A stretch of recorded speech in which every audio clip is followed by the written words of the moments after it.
All right, off and rolling on a Wednesday. Thanks for joining in. Lucas Jackson and me until 1 o'clock. We've got Britches that just came out as the show began. Titans going to be playing a home game. Navy blue jerseys, light blue britches, navy blue socks. Sunday's game against the Patriots. Of course, that is the breaking Titans news that you've come to know and love this season because, yeah.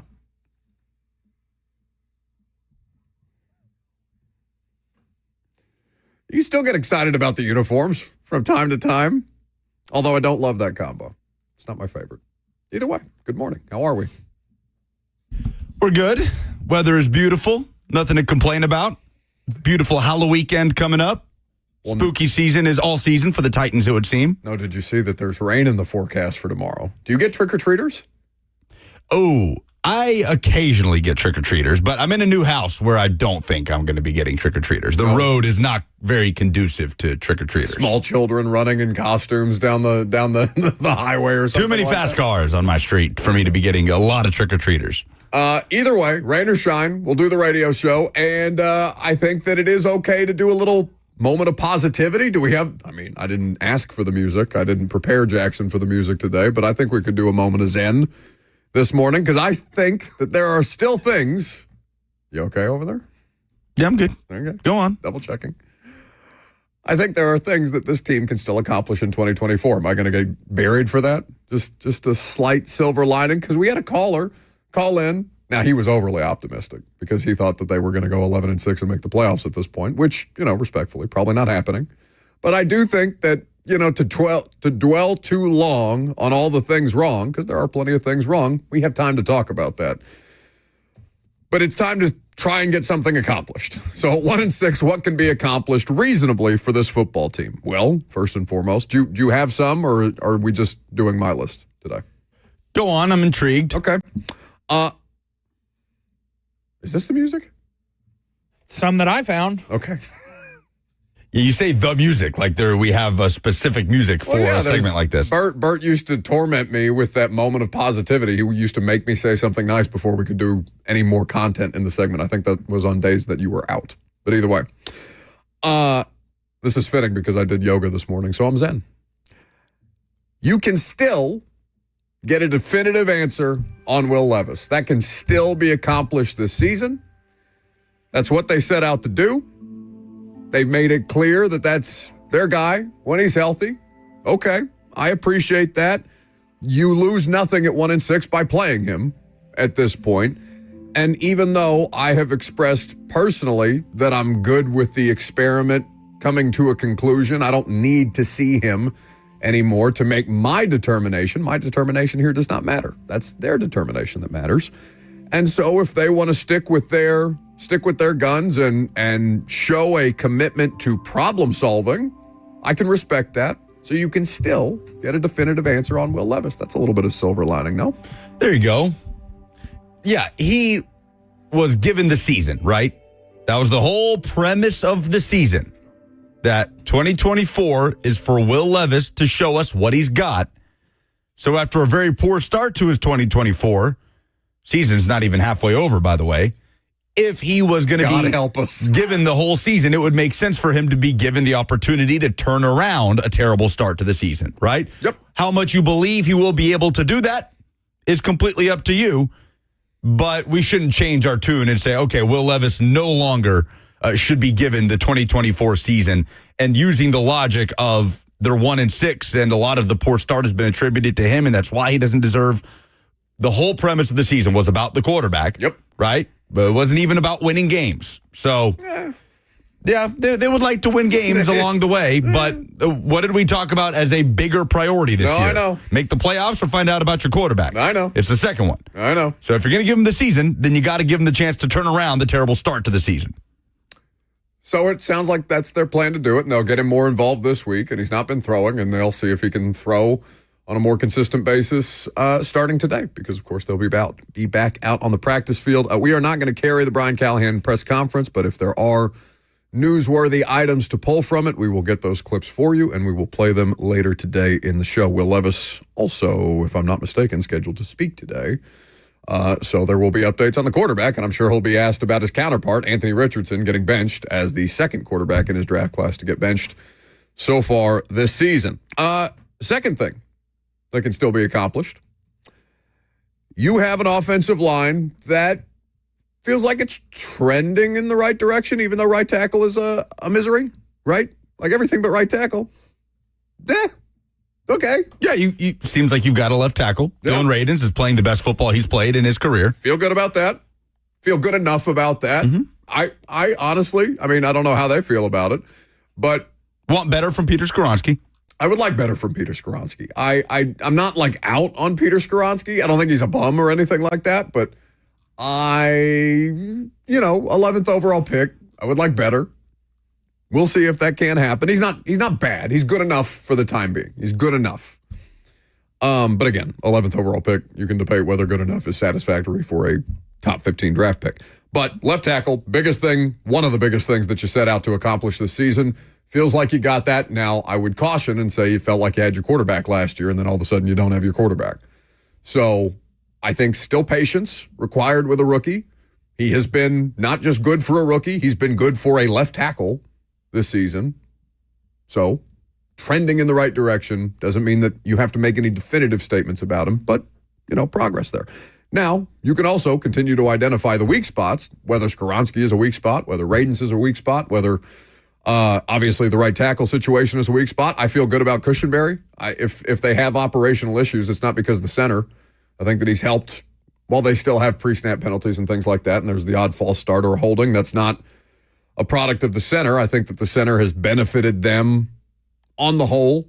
Veteran experienced guy, holds his own out there. So you can continue to identify those weak spots that you're going to address in the offseason, namely right tackle. But, if you said that they did a 2-year deal with not a ton of guaranteed money on Dylan Radins, that's not going to, inhibit them from going out and getting the kind of players that they need to start long-term on this offensive line, I'd be fine with that. I think I'd be okay. But again, that's up to Bill Callahan and Brian Callahan. Then the third stuff is, it's terrible, and the vibes in the locker room, Jackson asked me what the vibe in the locker room off air yesterday was, and I said it's vibeless. It's just kind of, it exists. There are people in there. They go about their jobs. They go about trying to do the best possible job that they can to, as Arden Key said, put good tape out there, because your tape is your resume, and that's still part of being a professional football player, no matter what your record is. But you can have guys step up and leave no doubt about leadership in the locker room, which gets questioned occasionally. Because what did guys like, and I've brought this generation of Titans players up before, Jarrell Casey, Wesley Woodyard, who's going to be the 12th Titan at the game on Sunday, Brett Kern, Delaney Walker, what do they all have in common?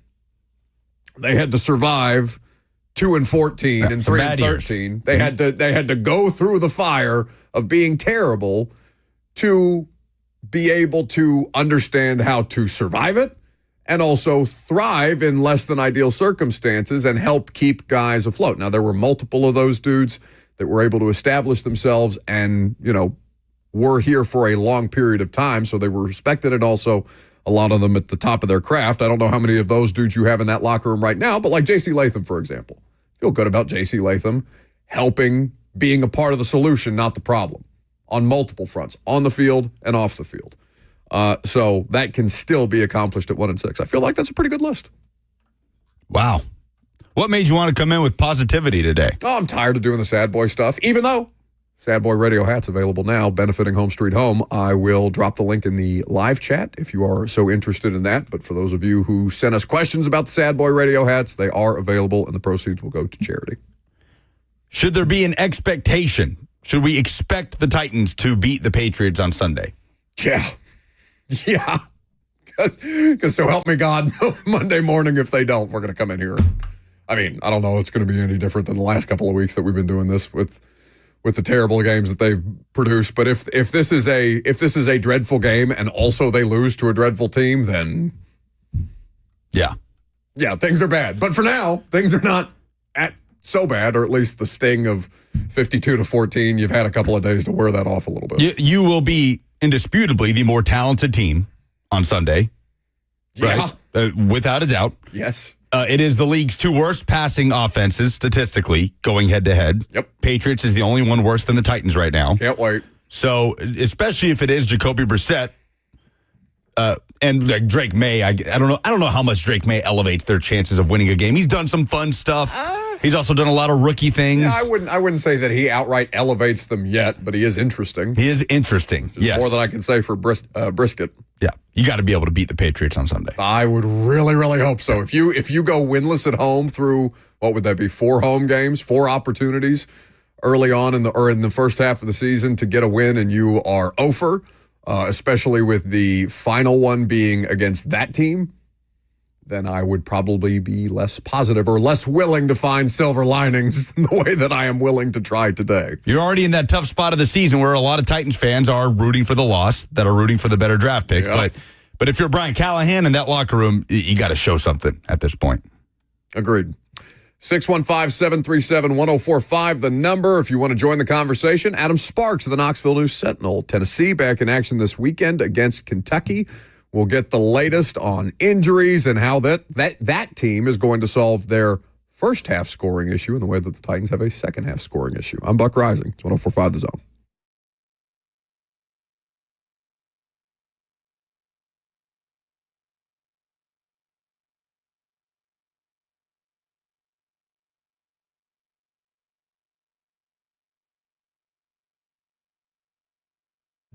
Rain-X Premium Silicone Advantage wiper blades are engineered to withstand the most extreme conditions, and they last 2 times longer than traditional wipers. For a limited time, you can save $16 per pair on Rain-X Silicone Advantage wiper blades at O'Reilly Auto Parts, plus get 2 times O Rewards points. And when you purchase the blades with O'Reilly, their professional parts people will install them for free.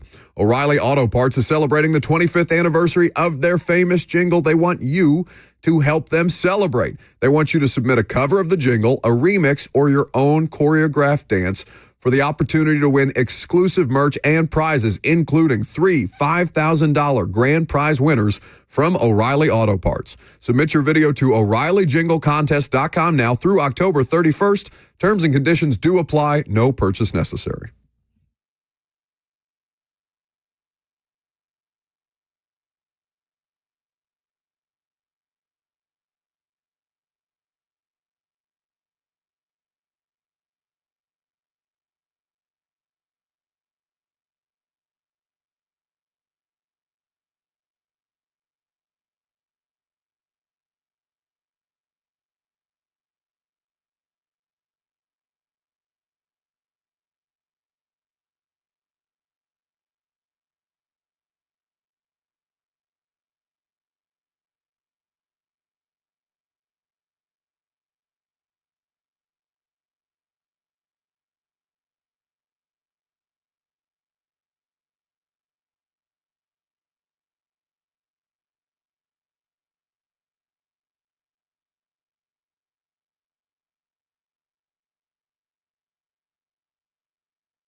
Welcome back to the show. We are fueled by Hattie B's Hot Chicken. Adam Sparks, Knoxville News Sentinel, knoxnews.com is where you can read all of his great Vols coverage. Tennessee coming off an off weekend. They host the 3-5 Kentucky Tackle Cats. Adam, fair to expect that all the first half scoring issues have been solved. This team is going to roll through the playoff or roll through the regular season with ease and en route to 11-1 in an obvious playoff berth. Yes?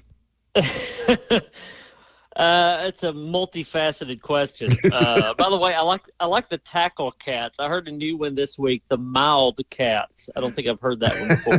Ron Slade just calls them the kitty cats. Yeah. Meow. All right. I mean, first things first, yeah, they need to score in the first half. It's unbelievable that this is sort of a thing now, especially because the first 3 seasons under Josh Heupel, they would get up on everybody. I mean, they set records for first quarter scoring. And you can see, like, everything with Tennessee's offense lately is like we can kind of see it, but it's not there yet, but they're almost there. And the first half scoring is one of those. I mean, the last 2 games they've had a kind of unforced fumble on the first drive of where they were driving pretty well of the last couple games.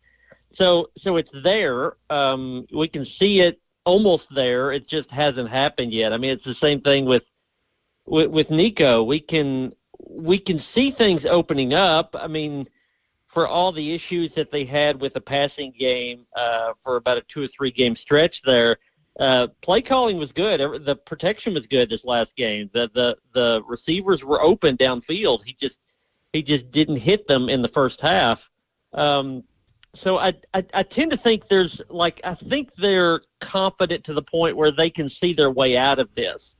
Now it's just getting out of it. I will say that the schedule sets up reasonably well to have an upward trajectory in November. I mean, we know Georgia's coming on the 16th, but Kentucky's defense especially has been gashed by the run game the past few weeks. I mean, there's a running back for Auburn, Jarquez Hunter, that had 278 rushing yards. The Jaden Ball, the running back for Florida, had 5 rushing touchdowns. And then DJ Lagway, the quarterback in that same game, hit 5 passes or 40 yards or more. What it at least it sets up as, and every game's different, but what it sets up as a Kentucky team that's going to give up a lot of rushing yards and then sort of collapse in the box and open up play action for open deep passes. And I mean, if you're Tennessee, that's exactly what you want. Let Dylan Sampson, run for a $150 and a couple touchdowns, and then Kentucky throw everything they can into stopping that run, probably unsuccessfully, and then Nico can have his pick of deep passes. It's all set up to do that and to look really good on offense, and then have a slightly different plan to build on that against Mississippi State. And then you can go into Athens, Georgia, saying this is a really good running offense and the issues have been somewhat solved with the quarterback and everything's going well going to Georgia. If you don't do that in these next 2 games, then you've got a big problem because Georgia's not going to – if you can't do it against these next 2 teams, you're not going to do it in Athens, Georgia. Adam, you've written about this on Knox News about whether or not Nico has turned the corner, talking to Heupel and other Tennessee players. But I saw some interesting comments that you made on Tony Basilio's show over in Knoxville regarding the fact that Nico played obviously much better after he took that big hit and had to briefly leave the game. And he said it kind of woke him up a little bit. That you had an interesting chat with his former high school coach about that and some of the things they would do to get him early and maybe feel some of that contact early in games. Yeah, his high school coach said that this was a routine thing in high school in California where Nico played, is that they found that he would play better after he got hit. Now, that's pretty common with a lot of quarterbacks. He just sort of shake things loose, and it just sort of gets you into the game more. But Nico loved to run over guys. I mean, he's thin, but he's also 6'6", and you think about in high school, you could do that. And they wouldn't protect him necessarily. Nico's whole family, which he's got like 8 siblings, his dad looks like he's a retired NFL defensive tackle. They would all just celebrate when Nico would just truck somebody. He would run over them, and everybody would flex and yell, and his dad would start chest bumping everybody, and they really got a kick out of that. And and Nico would play better after that. So they started to call runs for Nico on the opening drive of games when he was in high school, and it would help him just start every game well. I'm not saying that they need to run a quarterback draw or a zone read or something and let Nico try to run over a Kentucky linebacker. I would not advise him to do that. But just having him take a little contact and just a simple run play early in games and let him take a little contact, I do think that would probably help him. It helps most quarterbacks, and we saw in that game, after he was injured, you don't want that, but after he was injured, he just seemed a little looser. And I think that's especially something on those deep passes. Sometimes when you haven't taken contact and you're sitting back there and you're not getting as much of a rush, you tend to overthrow balls like that, especially when you have a strong arm like him. It just seems a little too easy. Adam Sparks of the Knoxville News Sentinel here with us on 104.5 The Zone. At Adam Sparks is where you can follow him. Squirrel White, what's the cost-benefit analysis that they're doing right now? Because what is this, 3 straight games that he's had to leave with an injury? Yeah, I mean, every time it happens, you're like, well, that's Squirrel. I mean, as a freshman, I remember Squirrel came in sort of as their third receiver. I remember in his recruiting class, and he instantly jumped to number 1 after about a week of practice because he would take a hit, he would hold on to the ball, he would play injured, he would try to run over guys despite his small stature. So this has always been what Squirrel White is. He is just a tough slot receiver. And you wonder if that's gone a little too far lately. Every game now, he'll make a catch, a diving catch. He'll take a shot, and he'll sort of grab that shoulder. They'll have to lead him off the field. This last game he didn't return. He's done this 3 games in a row, and you just wonder at what point do you sit him or do you limit him and try somebody else? I mean, the fans want Mike Matthews. They want the 5-star receiver out there. Now, Matthews has played outside. He hasn't played slot that much. He could play slot, but there's just, we asked Kelsey Pope, the wide receivers coach, about that, and it just seems there's a little bit of hesitancy there, that his blocking is not up to par. There's a few things missing. They want him to be a little more consistent. I mean, Kelsey Pope coached Jalen Hyatt to a Biletnikoff Award, so he knows far better than I do. There's hints of this. If you guys will remember this, when Randy Moss was on the Titans, and you would hear the coaching staff always say, well, he does this great, but he doesn't do everything. He doesn't know every route or every play, or he doesn't block downfield well. And so until he can do all those things, maybe we don't need to have him out there. And we all know how that ended. Sometimes I just think sometimes coaches are like, maybe have the guy go out there and just do the one thing he does great for 3 plays and then pull him off the field. That seems like an option. Who among us could forget Titans legend Randy Moss? So if it's not Mike Matthews, would it then be Nimrod? Or if it's not Squirrel White, I guess is the question, which wide receiver would you expect to fill in if not Mike Matthews? Well, I'll say I do think Squirrel's going to play, okay. and we'll see how that goes. Yeah, Nimrod is the obvious choice there. I would like to see Chris Brazzell in the slot a little bit. We saw him for that touchdown. I don't think they'll go that route. I think we'll probably see some Chaz Nimrod after Squirrel. We may see a play here and there with Matthews. I'll believe it when I see it. I actually think this will sort of solve itself because I think Tennessee's going to use a lot of 12 personnel, 2 tight ends, where you don't have to have a slot on the field, and they'll try to see if they can run the ball in this Kentucky defense. And so it'll probably take care of itself. But every time you ask about Squirrel, the coaches are like, Squirrel will be out there. He'll be fine. He'll be fine. And, we'll see. He's had a bye week to get better. But that AC joint, that shoulder he's dealing with, I've never had that injury, but everybody that I know that has say that it's never fully healed in the middle of a season. So Squirrel's just going to have to deal with it.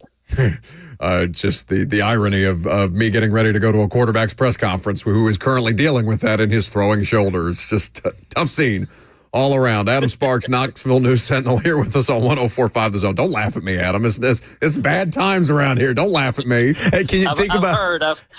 I've heard from afar. Think about the fact that like Adam in Tennessee media over in Knoxville are talking about maybe the quarterback needs to take more hits early, where Adam over here took a year for the Titans to teach Will Levis to slide. There was an ovation in the press box, Adam. I swear to God, when he slid for the first time, there was an ovation in the press box. I'm just wondering, with the quarterback issues there, and then Hendon Hooker maybe on the trade block, are the callers playing the hits this week of Go Get Hendon, or is that over there? Oh, no, it's not over. Hendon Hooker played in the most recent Detroit Lions game against the Tennessee Titans because it got so bad. So, yeah, it's just enough to rile the natives. We haven't heard that much of it, though, to be honest, though. Have we had a single caller this week call in and saying, they got it wrong, Hendon Hooker should be the Titans quarterback? They're too busy buying up paper bags to put over their heads for the next home game at this point. It's tough times around here, like I said. Cinco for Nico is what they are saying, Adam, 2 years from now. Anyway, there is a good football game coming up on Saturday. Adam Sparks will be there to cover it. You can hear kickoff of the Vol Network coverage. 6:45 p.m. Central Time is the kickoff on 104.5 The Zone between the Vols and Kentucky. Lucas has been, his BVS, his battered Vols syndrome, has been agitated a little bit here in the last couple of weeks, mostly because he sees my football program, Indiana, having great success, and he's jealous, but also because he thinks there's a scenario in which the Vols could go 10-2 and end up outside the playoff. Do you want to bury Sparks with what you've been peppering us with lately? Yeah, quickly, Adam. So here's the scenario. Notre Dame wins out. Oregon goes into the conference championship game undefeated. And Ohio State wins out, and they beat Oregon in the Big Ten championship game. Penn State and Indiana each finish 11-1 with their one loss to Big Ten champion Ohio State. Miami goes into the ACC championship game undefeated, but loses to Clemson, who ends up as a one-loss conference champ. Then the Big 12 championship game is played between undefeated BYU and undefeated Iowa State. So that puts you at 10 playoff resumes before even getting to the SEC. Now, I know the SEC is going to get more than 2 teams in, but all of that a very long-winded way of asking you, could 10-2 maybe not be good enough to get Tennessee in with the way their strength of schedule has dipped and how NC State and Oklahoma have played, the way we thought previously that 10-2 for Tennessee would be a shoo-in to the playoff? Did you hear the fear in his voice? Yes, 10-2. There's a few scenarios where 10-2 Tennessee does not get in. They need the SEC to get at least 3, but probably 4 in. I still like Tennessee's chances to get in if they are 10-2, and if they're competitive against Georgia. I'll make you feel a little better. Ohio State's going to lose to Penn State, and then they're going to lose to Indiana in 3 weeks. Oh, I love that. I do love that. Do you love it? Do you? Because I will be insufferable, just so you know. Well, I don't care about you. I care about this playoff scenario. I would love to see Ohio State go 9-3. Clemson's going to lose another game down the stretch, maybe even this weekend. Pitt is going to lose a couple of games. SMU's going to lose a game. ACC is going to be down to 1, maybe 2, but probably 1 team. Big 12 will probably get a couple in. Notre Dame will get in. Big Ten's going to get 3 in, but not 4. And if Tennessee is 10-2 and competitive against Georgia, I think they get in because I think a lot of these other teams beat each other. I wouldn't be shocked if A&M lost to South Carolina this weekend. Not picking that one, but I could see it. I think Ole Miss is going to be out. They may lose at Arkansas. If not, they'll lose against Georgia. And so I think a lot of this is going to take care of itself. Here's the thing. I understand why Tennessee fans have a lot of anxiety about this because there's so many scenarios out there that could keep Tennessee out of it. I will say if you look around at all these other fan bases, and there's about 15 that we could name that are all in this same log jam, those teams look at Tennessee and think, I wish I was in their spot. Yeah. Because people are assuming Tennessee will be 10-2 and have a shot at 11-1. A lot of these other teams have big games that they're going to have to win down the stretch to get to where we think Tennessee's going to be. Jermod McCoy saw he was named a semifinalist for the Jim Thorpe Award, which is, of course, the award for the nation's best defensive back in college football. How realistic are his chances to win it? Because obviously he's been a revelation among all transfer portal players, not just for Tennessee. I mean, Travis Hunter's up for it. Caleb Downs is up for it. He has a chance to maybe be a finalist. But, I mean, he was one of the guys that was a surprise because he wasn't on the list to begin with, on the watch list. It's sort of a compliment to him that he ended up being one of the top 15 guys. He's had the fastest upward trajectory, I think, of probably anybody on that list for the reasons I just said. I think the best news for Tennessee is that if you look at the 15 guys on that Jim Thorpe list, 13 of them will be draft eligible in the spring, and almost all of them will go into the draft. The only two that are not draft eligible are Caleb Downs at Ohio State and Jermon McCoy, which means Tennessee potentially could be bringing back the best corner in college football next year.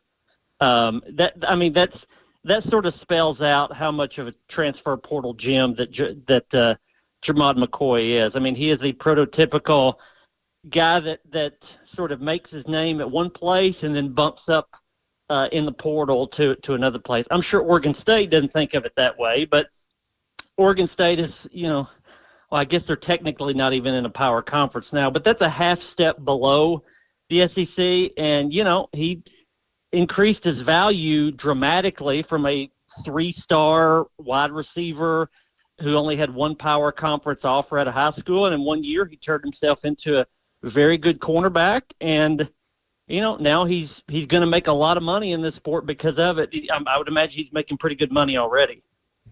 He is Adam Sparks. At Adam Sparks is where you follow along, not just on Saturdays, but, of course, in the weeks leading up to the Vols games. They are hosting the 3-5 Kentucky Wildcats at Neyland Stadium over the weekend, and Adam will be there to document it all. Thank you, buddy. All right, thanks, guys. Y'all have a good one. You too. That's Adam Sparks with us on 104.5 The Zone. KnoxNews.com is where you read him. He's just having so much more fun. What do you make of that? The idea of getting Nico some hits early just to shake off the dust, get him in the rhythm, especially coming off a bye week. So, yeah, I mean, there's a difference between getting him some hits and getting, just getting him in contact, right? You can get him involved in the run game, obviously. Yeah. And that's kind of where he's been. I don't know. You think I'm unfair to describe him as reticent in the run game? I don't know how much they're calling it for him right now. Which is fair. That was a big part of what got him going in the second half against Alabama. When there are opportunities to scramble, though, too, you feel like he's willing to just tuck it and go? Yeah, that was one thing Hendon Hooker was so good at with Tennessee, was just understanding when to tuck and run and just that timing, that awareness of where defenders were to get out of bounds, to not take unnecessary hits. So, yeah, you don't need to go the John Henderson approach, right, and have somebody slapping the hell out of Nico in the locker room before the game. I don't know if it works. And you don't need to tell him, hey, see that giant 300-pound defensive lineman, go run him over. But there is something to that, though. I wonder how much they're adjusting things based on what got him going in the Alabama game. And, I mean, that's the job of a coach, right? Okay, what do I need to do to draw the best out of this player at the spot where he's weakest right now? And for Nico, that's been in the first half because the plays have been there. Heupel has set first quarter scoring records. It's all been right there to continue that trend. They just haven't been executing them. And it's not just Nico. They've had issues with dropped passes as well. And Squirrel White will monitor him on Saturday because he was a part of that negative trend against Alabama while not completely healthy. But, yeah, I wonder how much that's part of the discussion over there this week. Get him some hits early. You know what the most impressive conversation or part of that conversation with Sparks was? The fact that you buried him very, very quickly in rapid fire with all your various playoff scenarios and that he just immediately. He just came out. Yeah, he was, remember that game Fruit Ninja? Point after point after point. Remember Fruit Ninja? Oh, yeah. You could play on iPhone or iPod. Sure. Fruit Ninja and Angry Birds. I was throwing watermelons and pineapples at him, and he was there with a sword just slicing them apart, just took apart everything, and I loved it. That's what makes him really good. Do I have things to give away? For what? That would sit 11 o'clock. Oh, that's right. It's SEC observations time. That's next.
Let's talk about playoff resumes in the SEC. Quickly, some news. On3 Sports aggregated this. Brett McMurphy's the one who reported it. The Florida-Georgia game, which is played in Jacksonville every year, world's largest outdoor cocktail party, will be moving to Atlanta in 2026 and Tampa in 2027 during renovations to Everbank Stadium. A lot of SEC fans hate that matchup being a neutral site game because it just means Georgia never has to go to the Swamp and Florida never has to go to Athens. Also Jacksonville. But it looks like a good time. I'll give them that. They are playing this weekend, a 2:30 kickoff, and they will be in Jacksonville on Saturday. Florida's been pesky. Lately, they have. Mm-hmm. So we'll see if they give Georgia a game. But speaking of SEC teams with current playoff resumes, so Texas A&M, Georgia, Texas, and Tennessee. Those are the 4 one-loss teams in the SEC in terms of overall record, because that matters, not just SEC record. LSU, Alabama, Mizzou, and Ole Miss, 2-loss teams in the SEC. Now, if a 10-2 SEC team is going to be left out, Mizzou would be the first one. They could finish 10-2, and I don't think they'd get in. They don't have a playoff resume. They have embarrassed themselves on a couple of occasions this season. And Missouri is just not a playoff caliber team. In my mind, they are already out of the conversation. They shouldn't even be ranked, in my opinion. Just because of the T-shirts, huh? The T-shirts were dumb also. So, Texas A&M, 7-1. They go to South Carolina on Saturday, pesky South Carolina, and then they host Texas in the regular season finale. There is a path to undefeated and 9-3 for Texas, or not undefeated, but 11-1 and 9-3 for Texas A&M this season. It could go one of two ways. Probably will fall somewhere in the middle. We'll see. 10-2 for Texas A&M could be a good enough playoff resume. Georgia is 6-1. They play Florida at Ole Miss and Tennessee. Texas is 7-1. They have to play Florida, go to Arkansas, and host Texas A&M. LSU and Alabama are going to take care of each other, essentially. Both are 2-loss teams. They're going to play one another in an elimination game in Baton Rouge next weekend. So one of those teams will get their 3rd loss and be out. And Ole Miss takes on Arkansas this weekend. Ole Miss is hanging on by a thread. They'd have to win out at this point. They'd have to beat Arkansas, beat Georgia to be a playoff team. If you're a Tennessee fan, you're rooting for Arkansas, too, this weekend because resume matters. You need your wins to look better because some of those early ones don't look as good with what NC State and Oklahoma, how their seasons have spiraled. So if you're a Tennessee fan, you'd love for Arkansas to win some games to make that loss look a little more impressive. And as tough as it is to say, you'd want Alabama to keep looking good and to keep winning games. It would help Tennessee for Alabama to finish 10-2, in my opinion. So SEC could end up with 4 teams in the playoff, right? And let's say Texas A&M, Georgia, Texas, Tennessee, and LSU/Alabama finish with 2 or less losses. That's 5. That's 5 teams with legitimate playoff resumes. If Tennessee was 10-2, how would they stack up with those 5 teams? Obviously, they'd be behind Georgia and whoever wins between Texas and Texas A&M. They feel like they'd be. They feel like to me, based on those teams that you just named, one of the last 2 in, right? It would depend how many teams the SEC got in. And I would say today, like entering week 10, I would say no more than 4.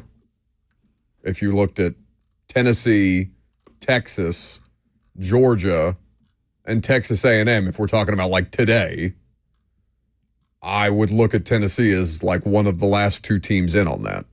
Sure. That would make sense. And it's going to be tight. So that's style points matter on Saturday.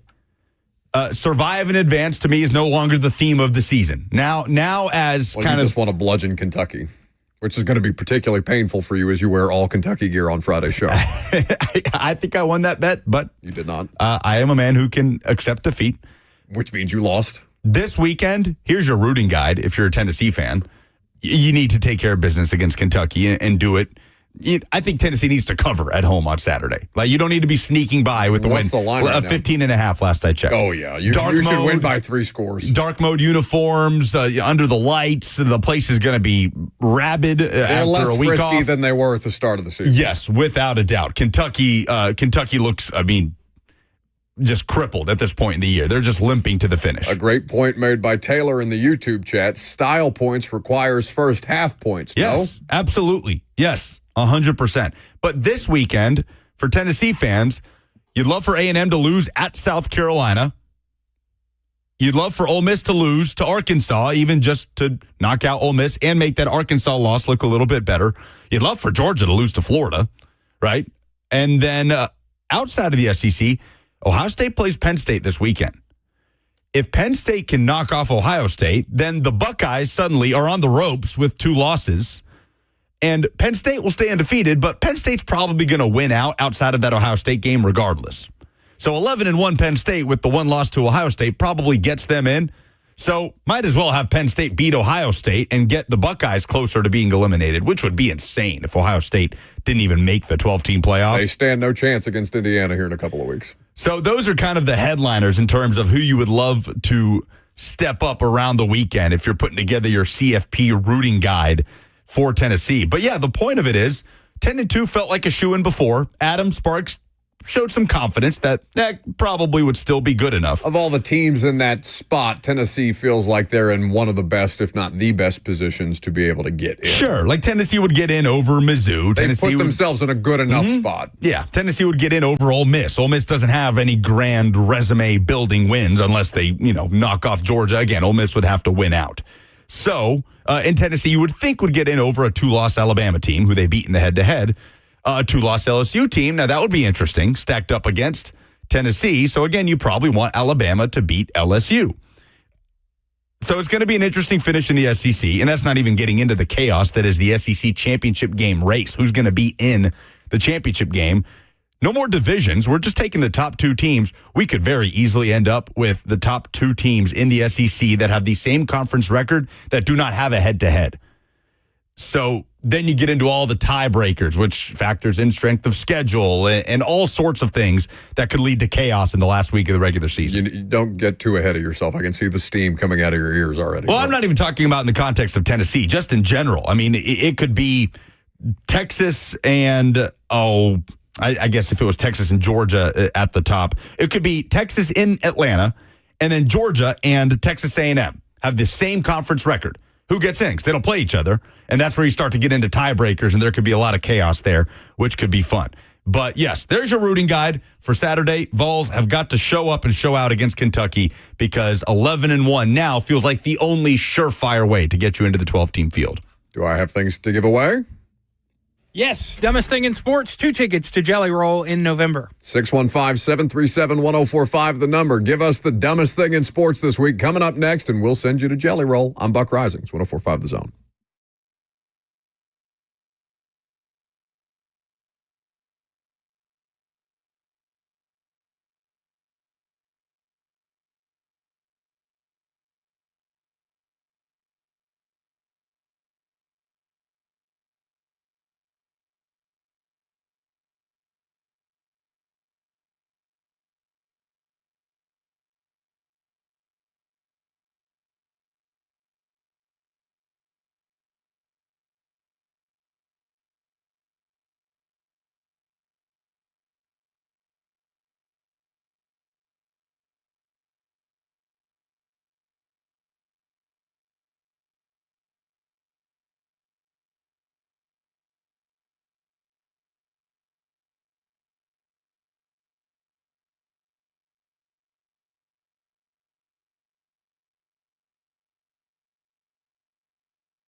11:01. Good morning from the 104.5 The Zone studios. I'm Lucas Panzica. The New York Yankees are still alive in the World Series, taking Game 4 11-4 over the LA Dodgers to avoid the sweep. Game 5 is tonight at Yankee Stadium. Dodgers with a 3-1 lead. First pitch at 7:08. In NFL news on Tuesday, Colts quarterback Anthony Richardson will be benched in favor of Joe Flacco moving forward. The Colts visit the Vikings on Sunday, and keeping it in the AFC South, Texans wide receiver Stephon Diggs season is over after suffering a torn ACL in the win over the Colts. Houston visits the New York Jets on Thursday night. The Titans hit the practice field today in preparation for a return home to host the Patriots. Brian Callahan meets with the media coming up at 12:15. For all your foundation repairs and waterproofing needs, visit USSTN.com. Breaking news at once on your home for the Titans and Vols. This is 104.5 The Zone.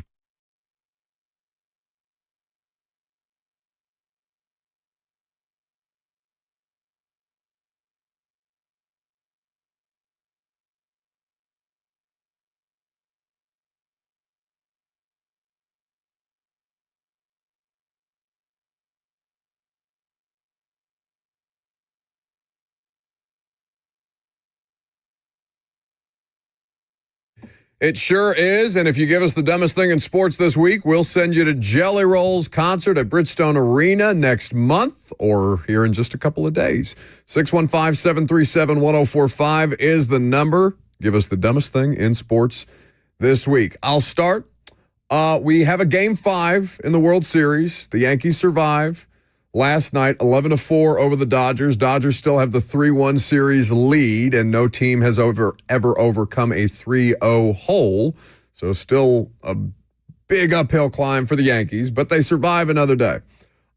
Yankees fans did not cover themselves in glory yesterday, and not just because one of them tried to rip a ball out of Mookie Betts' glove. And one of the okay, fine.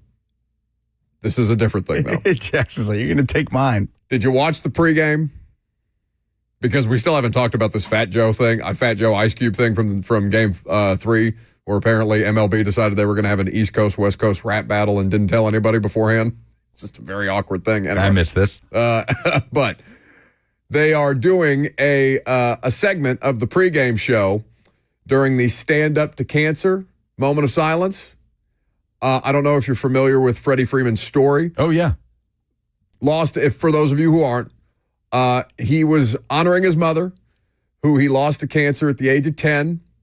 While the camera pans to Freddie Freeman during the Stand Up to Cancer moment of silence, and he has my mom on the little card that he's holding up, you just hear a Yankees fan yell, "You suck, Freeman!" Oh, no. So loud. Oh, no. So loud.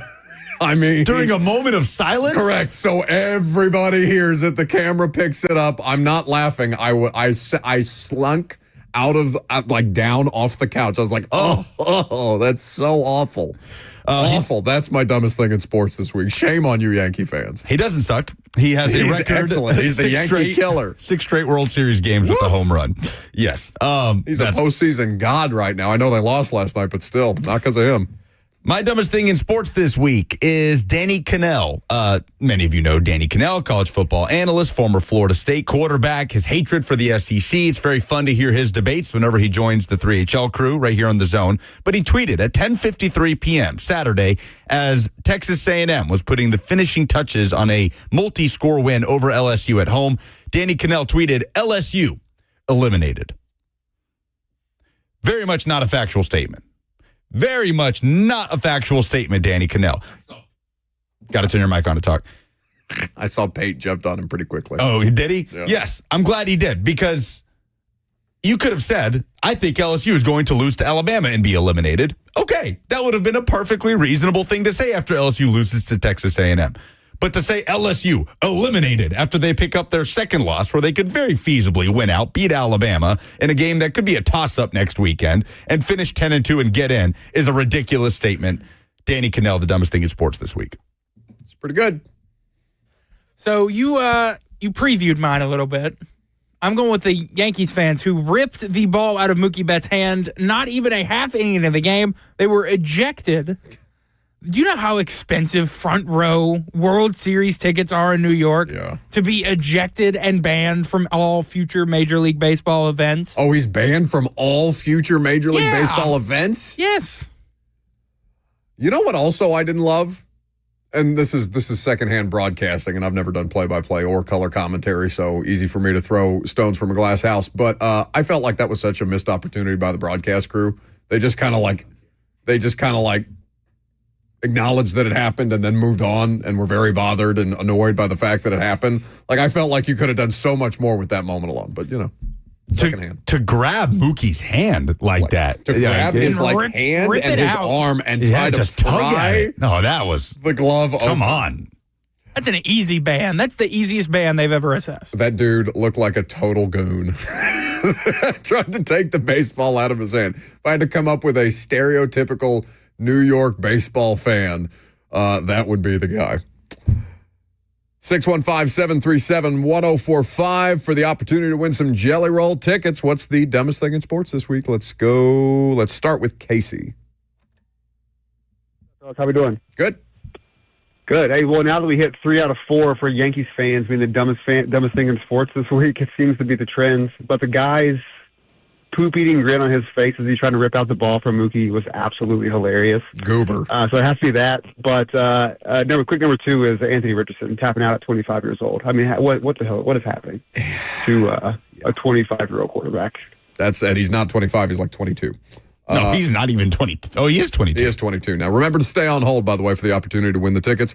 If we had not done such a lot of, since we had talked about Anthony Richardson's situation yesterday, I didn't feel like I should make it my dumbest thing in sports again today, but it's dumb. Like, he essentially benched himself and then opened the door for the coach to say, okay, like, there are only 32 of these jobs and we have been giving this one to you anyway.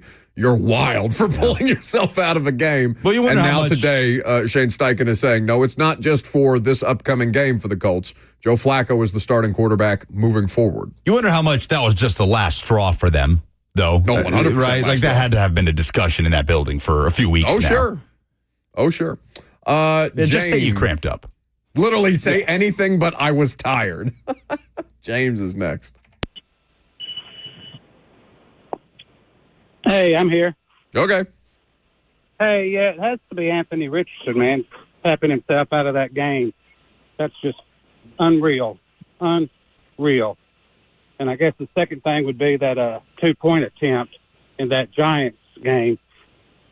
That was unreal for a professional team to do that that way. Thank That's you all for, I got. Well, we appreciate the call, James. I can't recall the 2-point play off the top of my head right now. I had definitely turned the game off at that point, but it was. Are you seeing it now? It was. I mean, I'm trying to even describe it, and it's. Remember that Colts special teams play? Famously, Colt Anderson. Yeah, a few years ago, where I guess it was Colt Anderson lined up under center to get creamed by the Patriots special teams unit. Similar vibes where Daniel Jones is lining up. He's taking the snap, but there's only like 3 offensive linemen in front of him. The entire rest of the formation is bunched up to the left sideline, and he just throws just one sideline? yeah, and he just gets smoked. He throws a screen to that side that just gets smoked. I mean, it just you just looked at it like, what was the plan here? Okay. A good nominee. Let's see. Stoney next. Hey, what's up, guys? Yo. Yeah, I was going to go with the Yankees fan as well. That was pretty wild. Not as bad as the Cubs before, but not good. Yeah, Yankees fans did not have a great night last night, just in general. They did get a win, so I guess it doesn't matter as long as your team wins, but they did not comport themselves in the best possible way. Scott will be our last submission. Hey, Scott. Hi, hello. I was thinking Anthony Richardson too, but if not, then the Washington-Chicago game where the corners mouthing off to the fans, and then they just totally botched the defense in the end zone. Yeah, no, the Tyreek Stevenson play where he is talking smack to Commanders fans while a Hail Mary attempt is going on around him. He tips the ball up into the end zone to Noah Brown, the Bears receiver, or rather the Commanders receiver, who comes down in the end zone with the score. That is the dumbest thing in sports this week. I think Scott wins. Everybody wanted to say Anthony Richardson, but they at least came with ancillary ones, and Tyreek Stevenson a pretty good one. So congratulations to Scott. You will be headed to the Jelly Roll concert on what's the date specifically? It's in November at Bridgestone Arena? November 26th. November 26th is the Jelly Roll show, so hope you have a great time there. Coming up next, Anthony Richardson did get benched. In essence, he benched himself. Quarterback development timelines and how Will Levis looks in comparison to some of these quarterbacks who are already losing their jobs. I'm Buck Rising. It's 104.5 The Zone.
Welcome back to the show. We are fueled by Hattie B's Hot Chicken. So, another 2023 draft pick hits the bench. First, it was Bryce Young. 2 weeks into the regular season, Carolina said, no, enough.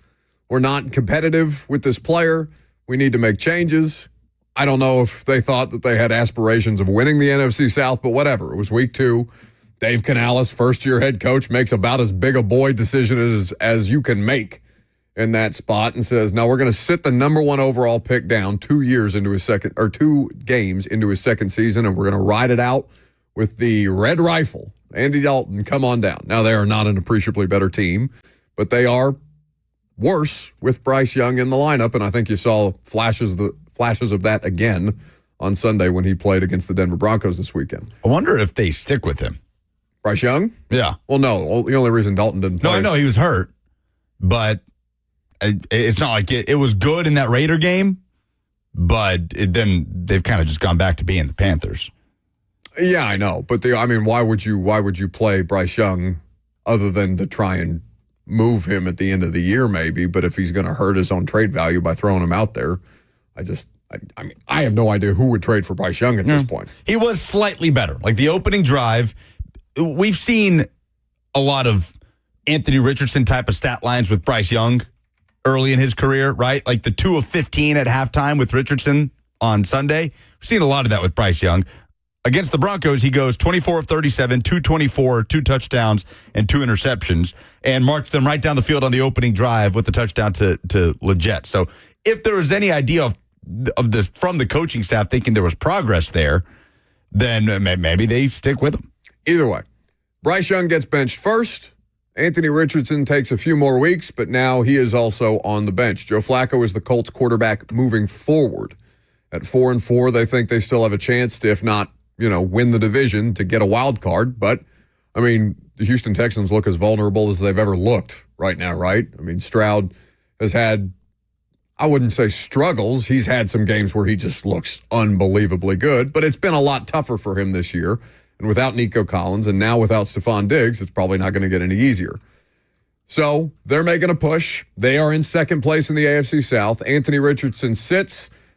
He had 4 passing touchdowns in the games that he played against 7 interceptions. He's got the 27th worst QBR, 38.4. He's got 958 passing yards.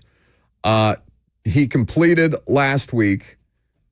He is on the season completing 44.4% of his passes, 59 completions against 133 attempts. It's really bad. He last week was 10 of 32.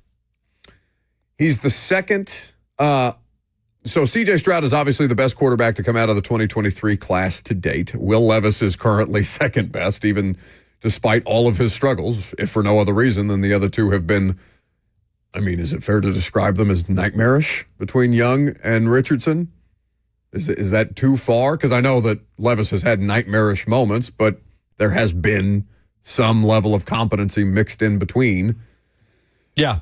Richardson's had more moments of fun, wow moments sort of sprinkled in. It's been mostly bad, but he's had more Twitter highlights. Sure, exactly. The long ball to Alec Pierce early in the year, that 70-yard touchdown. It's absurd. It might be the best deep ball thrown in the NFL this season. It's a 70-yard completion. Yeah. But all the rest of it has been bad. It's been bad for Richardson. And he's not even running the ball like he was early last year. Well, no, they're probably telling him, don't do it. You're going to get hurt again. He kept getting hurt last season, and he's been hurt this season. So, yeah, it's troubling for both, for sure. So, now that we are already benching 2 of the top 5 picks in the NFL at quarterback, where we've talked about quarterback development and the struggles that some of these players have, does the NFL have a quarterback development problem? We've talked about this with Levis, right, specifically. He is in year 2. He's on a 4-year deal. He does not have a 5th-year option.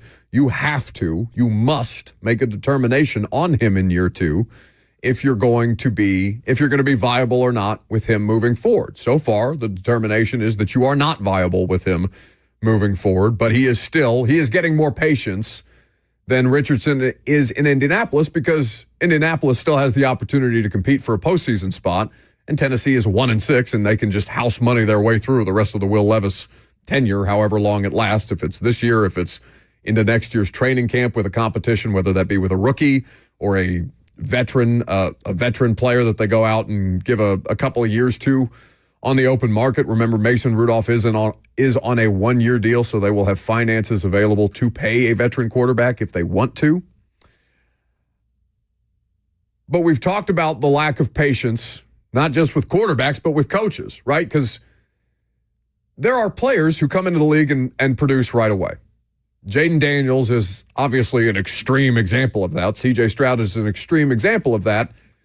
But you have guys who, most of the rookie quarterbacks this year have winning records. Yep. And I know win-loss records are not the best way to determine how good or how bad a quarterback is. But the rookies, so far, 6 of them went in the first round. Only, 4 of them started the year? Because McCarthy obviously had the injury. And Penix is not starting. And Penix is not starting because Kirk Cousins has been lights out.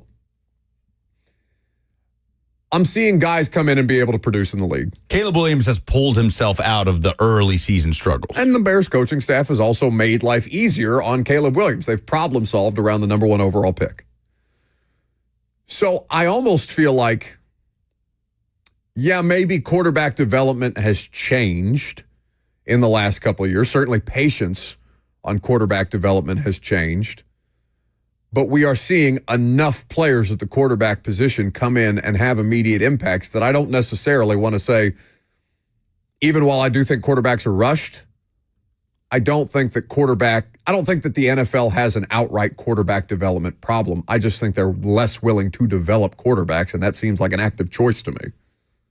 Maybe not a quarterback development problem, but I wonder if the NFL has quarterback development hubris. I think those are 2 different conversations, and I would infinitely agree more with the latter than the former. Yeah, because it's funny seeing all of these college football media members popping up yesterday. A lot of I told you so's across college football media yesterday. Nobody loves an I told you so more than a media member. Yeah, no, for sure. But I get it, though. I get it from the standpoint of somebody that does nothing but cover college football and is looking around at the discussion during the draft about Anthony Richardson and saying, but he's not a good quarterback. He's just not a good quarterback. He held Florida back for 3 seasons, 2 as a full-time starter. He held that offense back like he's holding back the Colts right now. Incredible athletes, incredible traits. So I'm not going to fault people who were looking around during that time and saying, I don't understand this. This has to be hubris from coaches saying, I can fix him, which trickles on down, right? There's plenty of college football coaches that will say the same thing about a high school kid and so on and so on. Sure. But now you look around less than 2 years into the Richardson experience, say, oh, he's not ready to lead an NFL team like he wasn't ready to lead an SEC team. How shocking. How shocking that he was not ready for this moment. I say sarcastically. Yes, I think we all assumed that from your tone. It was not very subtle by you. I think there is also another layer to this, and you'll tell me if you disagree with this because you'd have a better read on this than me. There is also more manufacturing of offense around the position of quarterbacks in college that does not require college quarterbacks to quote unquote develop in the traditional sense. Like you can have a Malik Willis in a college football offense and make a college football offense work around Malik Willis. Whereas in the NFL, the learning curve on Malik Willis is infinitely harder because Malik Willis has to learn how to get in and out of a huddle in his first NFL training camp, and that's baseline level operation for the position in the pros. So I also think while there's never been a larger swath of quarterbacks to pull from, because the position, just like wide receiver, it's never been more specialized from an early age through, grade school, high school, college, and pro. The colleges don't have to develop quarterbacks in the same way to get them to the NFL. Like they can make an offense around a college football quarterback, then let the NFL do the guessing game of, can I make him work in my pro-style system, or can I make enough work around him while I figure out what kind of pro-style system I can fit him in that has a trickle-up effect on the lack of development at the NFL level. That's not to absolve the NFL, because the NFL is turning them like turning and burning these guys quicker than they ever have, and as a result, also turning and burning coaches quicker than they ever have, because you see Jaden Daniels, you see C.J. Stroud, you say, why can't you get your guy to produce immediately that way? All right, you're can Brian Callahan in 2.5 years, or whatever that timeline looks like theoretically for Brian Callahan. I just use him as an example because he's here, obviously. So there's a variety of different things that are impacting the quarterback position today. But I don't think it's exclusively an NFL quarterback development problem. I think it's equal parts hubris, equal parts college. Also, some guys can just produce as soon as they get in the league, and those guys are few and far between, and the rest of the NFL is just spending their time trying to Jimmy Garoppolo your way through problems, right? Yep. That's the vast majority of the league. Like the Titans fans, understandably so, feel like they haven't had a guy since Steve McNair, even though you've had multiple cracks at this thing. Turns out it's really, really hard to find one of those guys that can be your definition of franchise quarterback, when in reality, I think we need to change the definition of franchise quarterback, because Ryan Tannehill was a franchise quarterback, and he was only here for 2.5. I mean, he was here for 3 years. Well, was it longer than 3 years? Tannehill, yeah, got here in 19. Okay, so 5 years for Tannehill. Ryan Tannehill was a franchise quarterback for 3.5 of the years that you had him. And that can be enough for most teams in the NFL if you're trying to compete without the guy, without Mahomes, because you can't just go out there and find a Pat Mahomes. Is Goff a franchise quarterback? He is for now. the Detroit Lions? He absolutely 100%. is now. Yeah, but and by the way, he went to the Super Bowl with the Rams. It's not like Jared Goff was some bum. No, he wasn't some slouch. Like you've heard Mac talk about it. Mac was on the staff that drafted Jared Goff. He was the best pure thrower, number one pick of the football. And there can be different degrees of number one overall pick, right? Like Jared Goff is arguably a better number one overall pick than Baker Mayfield. Both have had different trajectories. Both have different skill sets, but that's the year that they came out. And both have had success to varying degrees of success. But Baker did something that damn few quarterbacks have done, which is get the Cleveland Browns to the playoffs, and he should be celebrated for that. The definition of franchise quarterback, though, to me, needs to change, because the vast majority of NFL teams are out here grabbing at the Anthony Richardsons of the world to try and make it work, with the hopes that they can eventually turn him into Josh Allen without any quantifiable way to do it, when in reality, Joe Flacco is the better option to immediately win games with a roster that's good enough to win games. It's a gamble, right? We talk about it every year. The quarterback draft is a gamble, and teams are continuously trying to catch the lightning in the bottle that is a C.J. Stroud or a Jaden Daniels. And teams are missing on those, and you get close to this vicious cycle of just coming back to the craps table. We'll just roll again, right? Okay, we lost a lot. Let's come back. Let's roll again, because that's the only way to succeed. And then you have teams like the Lions that are finding other ways to succeed, that are a legit Super Bowl contender, and they don't have this quarterback that they drafted that they are leaning on and building around. Which is why I don't think it's a shoe. And I'm not ruling out that the Titans should draft a quarterback. They have the second overall pick right now. If the draft started today, they would be picking number 2. You have to at least give consideration to the most important position in sports when you have a top 2 pick that way. But like even top 2 can turn out to, you can have a couple fun years with Marcus Mariota, and then Marcus Mariota not be sufficient down the line. There is. All options should be on the table for a team like this. Well, the big fear for a lot of teams, too, is getting to the end of a rookie contract for a quarterback, like the Jags with Trevor Lawrence, and saying, well, he's got all the makings of the guy, but he hadn't really played like the guy. I mean, how many people in Jacksonville were legitimately convicted of, give Trevor his deal, he is going to lead us to glory after last season? Oh, not he is going to lead us to glory, but it was more the dialogue of, well, what else are they going to do? Exactly. And teams are terrified of that, right? Because these quarterback contracts are so sky high now that we have this borderline obsession with win on the rookie deal, find out what you have on the rookie deal, and you may not even have an answer towards the end of that rookie deal, but you got to give him the contract anyway. So teams want to find out earlier than ever, and that's not conducive to success. Most quarterbacks are not going to have that kind of success that early. And the real answer to this is we have to find a way to come up with a quarterback middle class. Like, it just cannot be the next guy up for a contract becomes the next highest paid quarterback or equal to some of the best guys of the position, right? Trevor Lawrence and Joe Burrow cannot have the same contract. It can't happen that way. Those are not the two. Those two are not the same thing. Yeah, absolutely. Tua is, there have to be reasonable tiers here. And I don't know how that gets accomplished, because then you're asking the NFLPA to negotiate essentially against their players. You can't. I think the best way to do it would be to find some middle ground on, all right, you're only allowed to spend X percentage of your salary cap on this position, right? Where they're saying you can only have 25% of your salary cap devoted to quarterback. That's the way that we'll cap it. We won't put a dollar amount on it necessarily, but percentage of cap. Smarter people than me will be tasked with figuring out these problems, and I wish it was as turnkey as, just pay the mid guys less. Because, of course, the mid guys and their agents are looking around and being like, no, F you. What are you talking about? Well, there is a tier below, right? But it's like Daniel Jones, who signed a 4-year, $160 million deal, right? And there's a pretty big gap between Daniel Jones and a lot of those highest paid quarterbacks.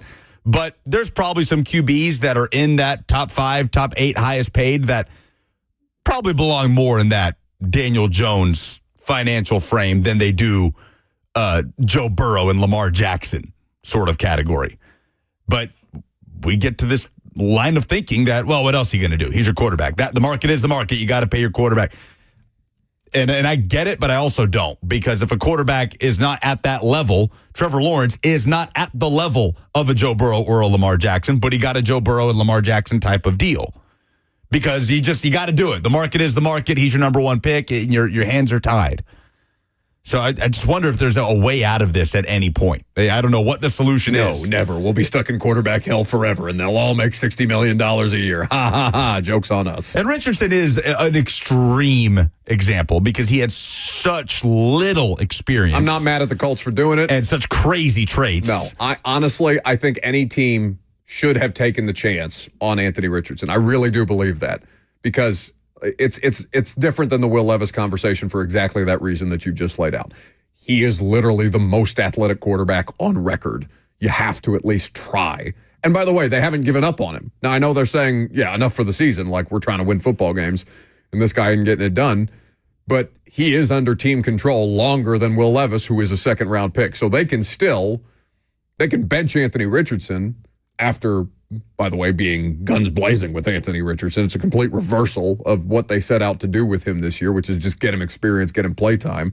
And all of a sudden now that's not enough. So they're going to pivot, which, by the way, if new information becomes available, I don't blame you for pivoting. I think that's smart. This is a smart decision. They have a little more flexibility here than the average team, because Shane Steichen can still take multiple off seasons to work with this guy before outright giving up on Anthony Richardson. 615-737-1045 is the number if you want to join the conversation. Quick reminder that 3HL tomorrow is going to be out at Buffalo Wild Wings in Murfreesboro for their next Titans football feast. You can stop by for chances to win Titans tickets and giveaways each hour thanks to Miller Lite, Kroger, and Buffalo Wild Wings. Plus, be a part of our weekly Miller Lite Wash-Away Toast with Ron Slay at 5 p.m. For more info, visit 1045thezone.com/TFF and go hang out with 3HL at B-Dubs in the Borough. Danny is up next. Hey, Buck. Thanks for taking my call. And I'm glad that Titans fans are finally talking about the quarterback.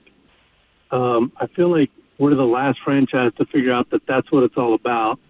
There's not 32 players in the world that can play quarterback in the NFL. And so I feel like the Titans every year need to draft or bring in quarterbacks, even if they have one, which they don't. And they need to figure that out. And I think the new GM and coach understand that. I think they aren't going to say it, but they know that Will Levis is probably done, and they just need to wait until they can bring in more quarterbacks. I would have been okay with trading a player like a Jeffrey Simmons for a quarterback like Hendon Hooker, who might not even be proven or even have played, just because you've got to start focusing on the quarterback. That's the only way we're going to compete with teams that have quarterbacks. Thanks for the call. Yeah, I mean, I think there's all organizations understand that the most important position is quarterback. I understand he's saying that a bit tongue in cheek, but like we all know that you got to get the quarterback right to have a chance to survive in this league or have reasonable enough production at the quarterback position. For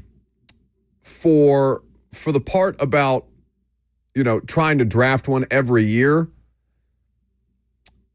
Yeah, I understand the logic in that, but especially for a team like this one where there are still plenty of needs. Like your wide receiver room look like you might have some stability. All of a sudden, they're all 30 years old. One of them's gone. The other one's on a one-year deal. The other one's Calvin Ridley.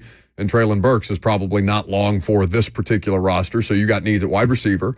You know that your pass rush was insufficient. That's a premium position. You're going to have to consider spending first round or second round draft capital on an edge rusher this year. And right tackle has been the thing that's been undermining you.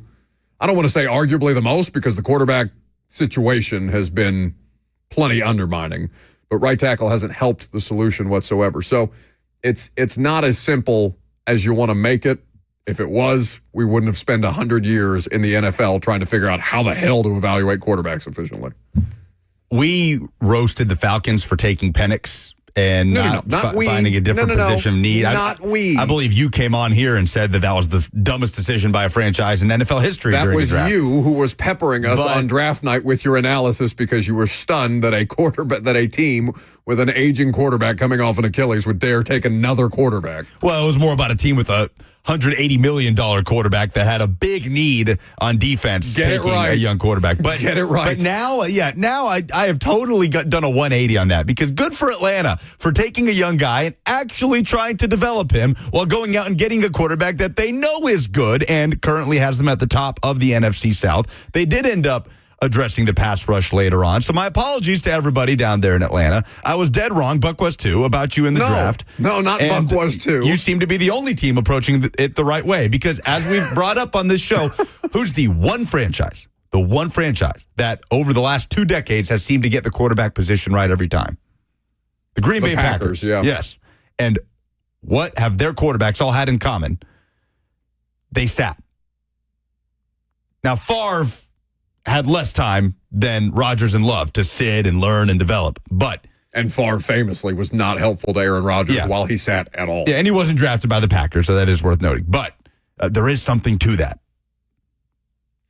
More of your phone calls coming up next. Also, there were some Week 9 trades that went down yesterday, and the Titans held pat. We'll talk about why coming up next.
Welcome back to the show. We are fueled by Hattie B's Hot Chicken. It is always pleasant to get a visit in the studio from Kirby Allen. Kirby, God knows why he's slinking around the building, but it does put Kirby is one of the few people that just puts a smile on my face. No matter what nonsense he's saying or what's going on in the world, Kirby makes me smile. So it's good to see Kirby. 615-737-1045. Good to have you guys involved. If you are so inclined, let's go to the phones. How about Joey next? Yes, sir. Thanks for taking my call. So all the talk about whether Will Levis is the guy or not is getting old when he's obviously a reflection of his head coach who has no idea what he's doing. Case in point, last Sunday, Will Levis wasn't in the game.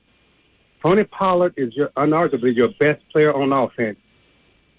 4 throws. You don't hand the ball off to Tony Pollard one time, which also happens to be my dumbest thing in sports this week, by the way.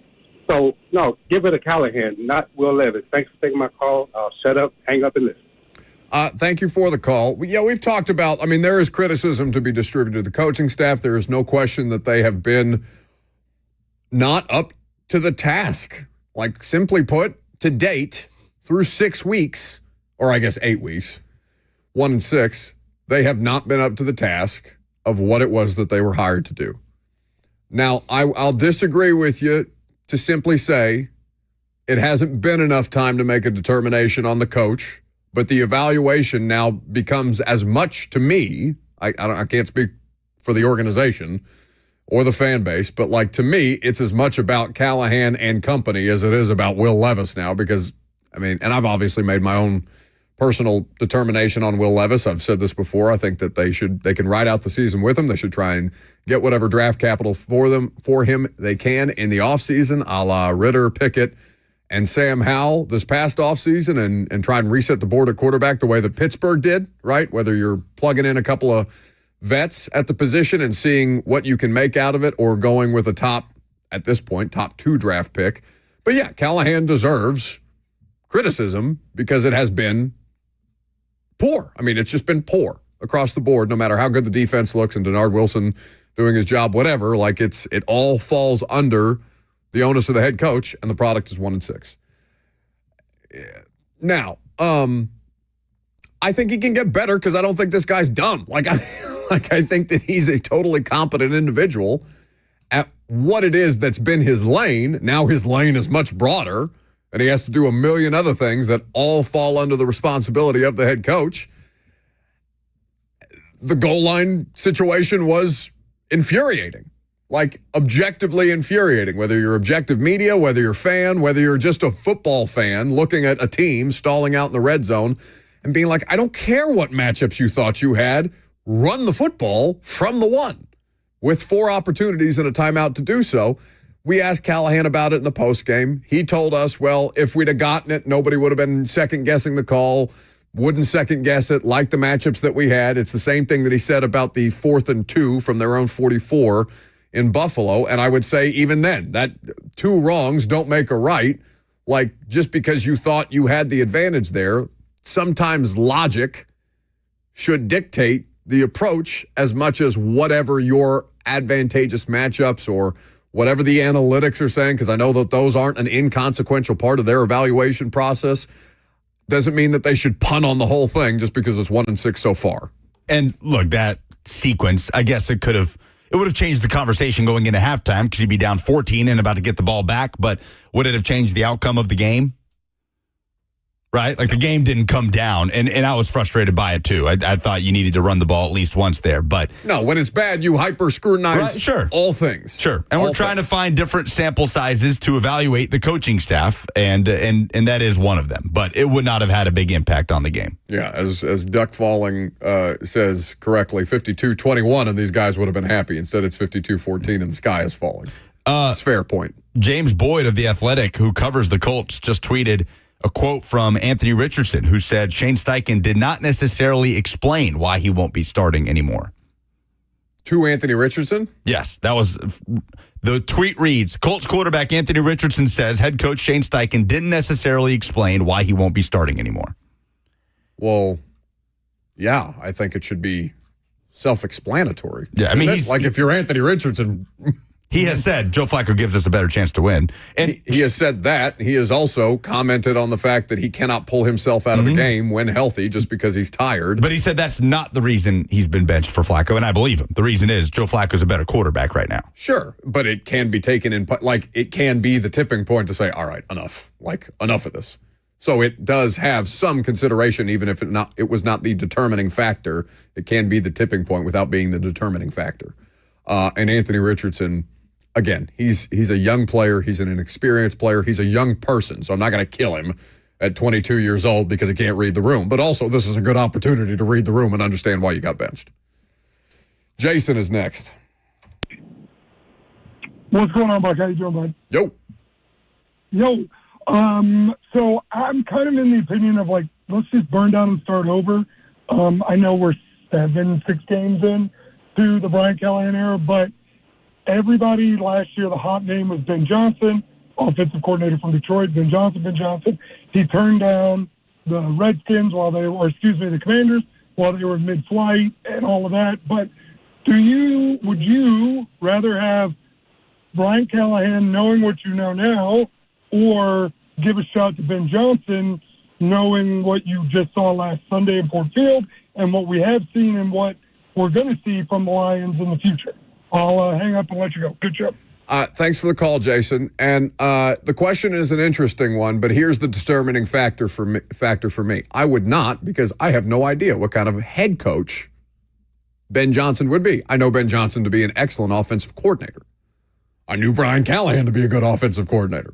One does not equate to the other. The main difference is Johnson calls the plays, and Brian did not. He didn't have a Zach Taylor Taylor situation. But again, an adept play caller. Ben Johnson, to me, is still an unknown, even though the thing that I know about him is the thing that you're lusting after most, right? It's creativity on offense. It's 52-14, but you're on the right side of it. It's winning a football game with a quarterback that throws for 85 yards. Like, they have multiple ways from a personnel standpoint they can beat you. They also have a quarterback playing at an MVP caliber level, and the best offensive line arguably in football. You have just about none of those things, so that does not mean that Ben Johnson would come here and have as much success, but I understand why the thought process might lead you there. Don't fire a coach because you think that there's another guy floating out there that might be better if he takes the job. There's probably not going to be as many head coach openings in the NFL this year as there were last offseason. I don't know. But if Ben Johnson is the hottest name out there again, which clearly he's betting on himself because he said, no, I'm going to take another year as the OC and then try my hand as being a head coach. If he's the hottest name out there again, you think he's going to opt to go coach the franchise that is going into its third year with a different head coach that he declined to interview with the year before? Like, is it that much of a given? Like, well, just fire him and go get Ben Johnson. I don't think so, man. No, that's assuming that Ben Johnson would be even willing to take your call, Which he wasn't a year ago, and I don't know why he would be more inclined to when you just honestly went one and done with the coach. Things look worse now than they did when they fired Vrabel, right? This looks infinitely less stable of a job. If they were to fire Brian Callahan, yes, absolutely. Even if they did, yes, you are correct. That would be the main reason why it would look unstable. But you have zero answers at quarterback. You thought you had a quarterback answer coming into this year. You had a team. Well, I guess they hired the coach before they spent all the money in free agency, but you knew that you were sitting on a ton of money. Not all of that money exists. You've given out multi-year, big guaranteed money deals to a variety of different players. So it's not as turnkey as you want to make it, though I understand the hypothetical. Will the Titans consider shutting down injured stars? There's one player in particular that comes to mind for me, but there are a couple that you could have this conversation with. I'm Buck Rising. It's 104.5 The Zone.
It is 12:02. Good afternoon from the 104.5 The Zone studios. I'm Lucas Panzica. In NFL news on Tuesday, Colts quarterback Anthony Richardson will be benched in favor of Joe Flacco moving forward. The Colts visit the Vikings on Sunday. Keeping it in the AFC South, Texans wide receiver Stephon Diggs' season is over. He suffered a torn ACL in the win over the Colts on Sunday. Houston visits the Jets on Thursday night. And the Jacksonville Jaguars have traded offensive lineman Cam Robinson to the Minnesota Vikings, who will use Robinson to fill the void that was left by Christian Darrisaw at left tackle with a season-ending injury last weekend. Also, the Baltimore Ravens bolstering their wide receiver core, trading for Panthers wide receiver Deontay Johnson.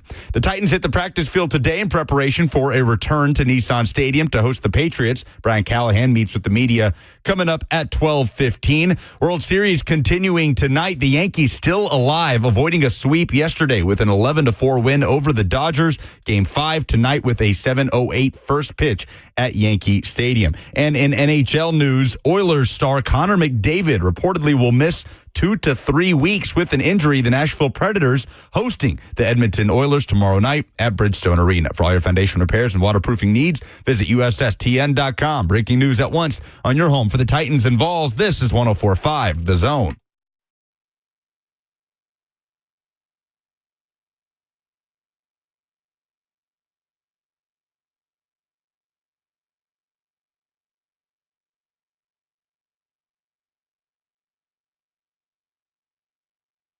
Noon hour already upon us. Thanks for jumping in, stopping by, sticking around, whatever your method of consumption has been today. I had to think of the right word. We're happy to have you.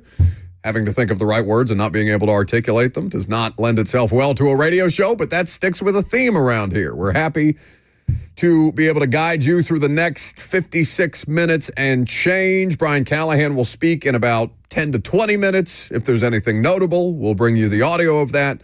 If not, we'll continue on with our day. 615-737-1045 is the number. Also, access to the show via the FNM Bank chat, Facebook, YouTube, Twitter, and on Twitch if you are so inclined. Titans are 1-6. Haven't reached the halfway point yet. The halfway point will be after this game. You'll officially be on the other side of things, at least, with 10 weeks to go currently, or 10 games to go currently, and then, we'll split the difference here against New England. At what point, because you're dealing with, one of the things, there are many things that probably piss you off about this season, but if I told Titans fans that they would have largely one of the healthiest seasons that they have had in the last 5 years, but it would cost you basically your record and competitiveness, dude, what do you think they would say? Because they're healthy. They're as healthy as I can remember through 6 weeks, I keep saying 6, through 8 weeks of the NFL season, but nothing to show for it, and now selling parts. Now, there's a couple of these pieces and parts that are experiencing injuries that are notable. 2 defenders come to mind. Jeffrey Simmons has the torn UCL in his elbow. Jeff has been wearing a wrap on that elbow, I assume for stability purposes. He's not been takeover game Jeff Simmons this season. He's had good snaps. He's played solid football. He's not been above average this year. That probably explains why he's untouchable, according to multiple reports around the trade deadline, because they would not get requisite value if they tried to trade Jeff right now. If you told Titans fans you can trade Jeff, but you get like a 3rd-round pick at best, maybe, then you're probably going to say, no, don't do that. Why would you get anything more than that? He's not producing at the level. He's not Dexter Lawrence. He's not Chris Jones right now, and he's got an injury that's going to require offseason surgery. So it would be tough to sell high on Jeff Simmons if you were interested in making that trade. When you talk about shutting players down for the year, there's a little bit of sensitivity around Jeff specifically, right? Because he's only played 1 full season in his NFL career. And by the way, I think we should almost stop. I'm not to let anybody, Jeff or otherwise, off the hook on these things, but like, how rarely do you see players play a full NFL season anymore? Quarterbacks don't even play a full NFL season anymore. 100% injury rate. Yeah, so I would almost, if you got 14, 15 games out of any one player, I'd feel pretty good about that, as opposed to knocking them by saying hasn't played a full season but once in his NFL career. But it's true. He hasn't. And he only played 12 games last year, and they shut him down at a certain point because they were out of the running. And he was dealing with an injury at the time that wasn't going to help them to continue to let him play on it. L'Jarius Sneed is the other one that I think makes more sense. He's dealing with a quad injury. It's not the knees, but he's got the knee situation that requires significant management. He is a player that you have invested considerable financial capital and draft capital in. You need that guy to last. They have not been so much worse as a defense without L'Jarius Sneed, though I do think it sends bad messages. But these are still paid professional athletes, and regardless of who's out there on Sunday or not, they are tasked with going out there and doing their job. Do you think any consideration should be given to shutting down L'Jarius Sneed, even if he's available and healthy, quote unquote? No, that hasn't even crossed my mind. No, that has not even crossed my mind. Fully support Titans shipping parts and pieces for whatever they can get in terms of draft capital. But the idea of shutting players down for injury before the month of November, it seems insane to me. They're dead in the water before the month of November. Yeah. You traded for L'Jarius Sneed. 3rd round pick. And gave him a big old contract, 4-year deal. $17.6 million a year. He is 27 years old, right? So the thought was when you traded for Sneed, well, hopefully you're getting the best years of him that are left in his career, right? Maybe L'Jarius Sneed will be an elite NFL corner until he's 30, 31 years old. That doesn't happen very often. So chances are the best of L'Jarius Sneed you're going to get will be up front in those 27, 28, 29-year-old years. So the idea of shutting him down now, it has not even crossed my mind. Let's not make it about week, what are we heading into, week 9? Let's say after the deadline, or when they reach the double-digit loss mark, because they are inevitably trending towards double-digit losses this year. They already have 6 on their record. There are 10 games left to play. Fair to expect that they might lose 4 more games in those 10. If you get to double-digit losses on the year, and L'Jarius Sneed is not making a difference because your defense is what it is, and your offense can't put it together, I don't know why that shouldn't be on the table. I'm not saying like this week, knock it off. Like if he can go, put him out there. But I think that it should at least be on the table from an organizational standpoint, even if I would disagree with the idea of trading for a player, paying that player that you traded for, because as soon as you give him that paycheck, he becomes one of the cornerstone foundational pieces of your franchise and your locker room. And if you shut one guy down that's a foundational cornerstone piece in your locker room when he could probably come back at some point in a season, especially in a sport where Anthony Richardson is pulling himself out of a game because he's tired for a play and getting absolutely crushed for it, I get that it sends bad messages, but I mean, trading DeAndre Hopkins is waving the white flag. Trading Ernest Jones tells you that you're willing to sell off parts. These are business decisions that are now being made, and he represents as big a business decision as I think they might have to make yet, whether or not it's worth it for a player that has a theoretically degenerative condition to keep trotting him out there if your season has no value. Sure, but a fan saying they want them to wave the white flag, shut down Sneed, trade as much as you can, wave the white flag. This season is what it is. It's over. But that fan is still going to use the rest of this season to evaluate Brian Callahan, right? If the Titans continue to get blown out every week, yep. You can say, well, this season doesn't matter anyway. It's all about, but then you'll still use those games. Oh, sure. To apply an opinion towards the coaching staff. So that's where it's Brian Callahan, then you're handcuffing yourself, right? Sure, but I think I think handcuffing Brian was more, trading Hopkins more handcuffs Brian Callahan, because what's Brian Callahan going to get evaluated on? Offense. Offense. You're talking about a defensive player. Now, I'm not dismissing your point just that simply, but like Brian Callahan's assessment from the fans is not going to come based on how the defense performs. They're going to assign that blame or credit to Denard Wilson, right, wrong, or indifferent. Like, that's just the way that these dynamics are going to play out, because you have one face, you associate with that one face with that side of the ball, and you have the head coach whose his primary responsibility is the whole team, but his thing is the offense. Yeah. I just think it should be on the table at some point, even though I personally, it leaves a bad taste in my mouth from a business standpoint. I would understand if they said, okay, it's just not worth it to keep running him back out there if we're going to be a 4-win team, a 5-win team feels optimistic at this point. Coming up next, what one national voice is saying about Brian Callahan's ability or inability to do his job. We'll tell you why that matters. I'm Buck Rising. It's 104.5 The Zone.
Welcome back to the show. We are fueled by Hattie B's Hot Chicken. So, Brian Callahan going to be at the podium here in just a little while. We're not going to carry the press conference today, but we will keep you updated with things that are important to know. In the meantime, Ben Solak, formerly of The Ringer, I'm going to have to break myself of that habit, formerly of The Ringer, now of ESPN.com, wrote a pretty good piece about not just the Titans, but involving the Titans and several different teams on why they are having the struggles that they're having. And the information, Ben is a good resource for a variety of different things, but the information is pretty good here because, I mean, you can summarize. How would you summarize what the Titans' problems are? I mean, we don't have to let you do it. We can have Brian Callahan do it. Quarterback and special teams? Quarterback and special teams are the bulk of it so far this year.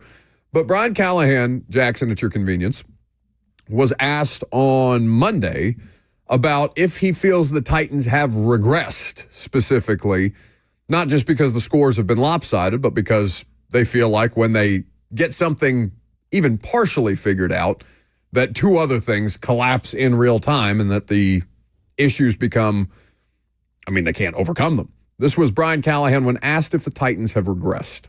No, I don't think we've regressed. I think we continue to make strides. I think we're getting better. I thought we played that first half of offensive football was as good as we played offensively all year against a defense that I thought was really, really good. And we found ways to make plays and move the ball. I think we had 8 explosive plays in a game, and that usually, again, is going to put you in pretty good position in most weeks to have a chance to win. Defensively, we still do a lot of really good things. And again, we got teams like Detroit are going to make their plays.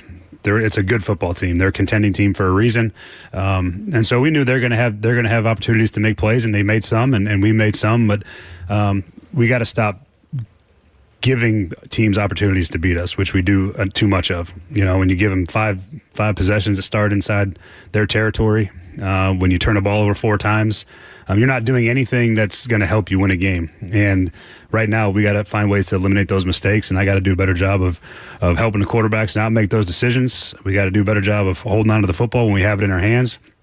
And then, again, we got to fix the special teams problems that we have currently. So I see improvement in a lot of areas, and I know it doesn't look like it, and we've been, 2 really good football teams that, took advantage of our mistakes. And that's what the good teams in this league do, is they punish you when you make mistakes. And we made too many, and they punished us. And there is things that I'm encouraged by. There's things that are getting better every week. And I think we're closer than it may appear in a lot of areas.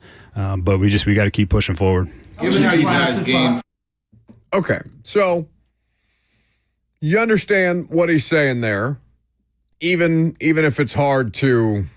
it's probably pretty hard to stomach. Now, if I told you that Brian Callahan is dealing with not just a quarterback issue, not just a special teams issue, where would you say, let's use one metric, and it's not the end-all be-all, and you feel like you have to preface every Pro Football Focus stat with that. Where would you say that the Titans, after being the worst team in terms of pass blocking efficiency in 2023, where would you say they rank out of 32 in 2024? In pass blocking efficiency? Pass blocking efficiency. I'll go 32. They are 31. They are 31. They are up 1 spot from 2023. Let me guess. Giants? Patriots. Okay. Are they worried? Yeah. The toilet bowl this weekend. Where is it? When is Giardi coming on? I don't know. I texted him. We need to celebrate how bad the football is going to be between these two teams this weekend. Is he ghosting us? He's ghosting me now. I texted him. He said, let's do it. I'll do it with a paper bag over my head. And then he hasn't responded since. So we'll try to get him tomorrow. I should call him on air at some point. Julio Jones our way into a Mike Giardi interview. Anyway, by the way, Brian Callahan saying that Will Levis is going to throw today. They're going to see how he responds throughout the course of the week before determining his status for Sunday. Okay, so that's progress.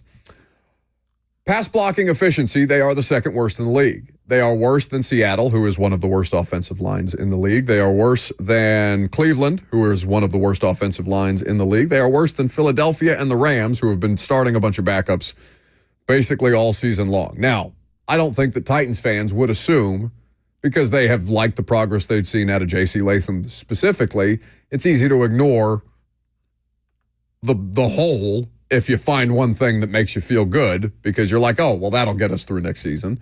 But he hadn't been perfect either, and he's Again, he's a rookie left tackle. You're going to have some struggles. He has struggled less than your average rookie, which is great progress, great signs of potential. But it is the second worst offensive line in terms of pass blocking efficiency this year. They have allowed 13 sacks, which is not, again, these are Pro Football Focus graded sacks, so it may be different in other places. But Pro Football Focus has them with 13 sacks, which is good for 9th worst.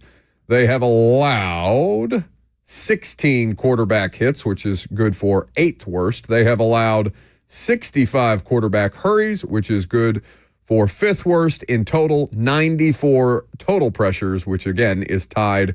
No, it's straight up 5th worst in the league right now. So it's still a bad offensive line group. It's a quarterback group with questions, or a starting quarterback with significant questions, and a special teams unit that is hideous. So we started the segment talking about Ben Solak of ESPN and his article. And the article is about the most confusing teams in the NFL, where he gives observations, analysis on several teams. And then he has a portion of mailbag, essentially, where he's taking questions. The question about the Titans is, Ben, what the hell is up with Brian Callahan and the Titans offense this year? I thought Callie was an offensive-minded coach, but man, this offense seems so uncoordinated. Solak's response, it's an excellent question. I'm largely trying to reserve judgment on Callahan's group because I think the Titans' offensive line is just about the worst pass-protecting group in football, which makes a lot of what the Titans want to do totally untenable. Yep. He says, however... Sound familiar? He says, you can see how calling plays for a quarterback of Joe Burrow's caliber has affected Callahan. Of course, Callahan, not necessarily the play caller in Cincy, but we get his point. A lot of those 5-man protections, 5 in the concept, pick a matchup and win it plays worked a lot better when Burrow was back there super processing pre-snap. Burrow also threw so many catchable, wide receiver friendly 50-50 balls along the outside. Ask Calvin Ridley how many of those he has seen with Tennessee. Now, Calvin Ridley should not be absolved from blame because famously there was a highlight. And, again, it would not make that big of a difference in a 52-14 game, but Calvin Ridley running into a defender as opposed to running straight right. And going for the touchdown. They scored later. Mm-hmm. That was the Mason Rudolph touchdown run, I think. Yes. Their first touchdown. So Calvin Ridley not completely blameless here, but yes, I think both of those things are so. Now, I would say again, you're the coach, make the adjustments. Right. Coaches before you have had worse offensive line situations, and they have found ways to be more competitive than you have found, which also is compounded by the idea that he's calling plays for a Joe Burrow offense that no longer has Joe Burrow. He says, wraps up saying, what Burrow did for Callahan kind of spoiled Callahan as a play caller and designer. He hasn't really found a way to put training wheels on the offense, not for Will Levis or Mason Rudolph. I still think what Callahan's cooking, let Callahan cook? Oh, God. Might work eventually if the protection gets better and a better scheme fit steps in at quarterback. But right now, there's a huge chasm between what the coach wants. How did you say that word? Oh, no. Chasm. No. Oh, no. That was offensive. I have an excuse. I'm not a professional broadcaster. Yeah. You are somebody who aspires to be a professional broadcaster. I just Ron Burgundied the hell out of that phonetic spelling. Chasm. Right now, there's a huge chasm. My goodness. I don't care what you have to say about this. Between what the coach wants from his quarterback and what his quarterbacks are capable of delivering. So, as I try to move on from my unforgivable mistake. It is. Wasn't that the whole thing about Callahan, though, coming in was playing to his quarterback strengths? Yeah. How they adjusted the offense to Jake Browning when he had to come in for Joe Burrow, how it's a two-way street. There's no square peg, round hole, right? So Solak's defense of Callahan is he's trying to call an offense for Joe Burrow when he doesn't have Joe Burrow. I believe in what he's doing, in when so he has many a better words, quarterback and he doesn't. Let him get a better quarterback. But I did think that was the big feather in his cap, was that his whole career has been about, okay, what works for you? Okay, and how many quarterbacks have he had that have to be super tailored? Peyton Manning in Denver was Peyton Manning's offense. Callahan probably learned more from Peyton than Peyton learned from Callahan. Yes. Matt Stafford, though, is a hugely talented individual that you can do a lot of different things with, regardless of specific scheme. He allows you, would you not say that Matt Stafford is the kind of quarterback that allows you to do more than less? Oh, yeah. Within the scope of an offense. Who are the other quarterbacks on the resume there? It's Burrow, who is, of course, excellent. Carr,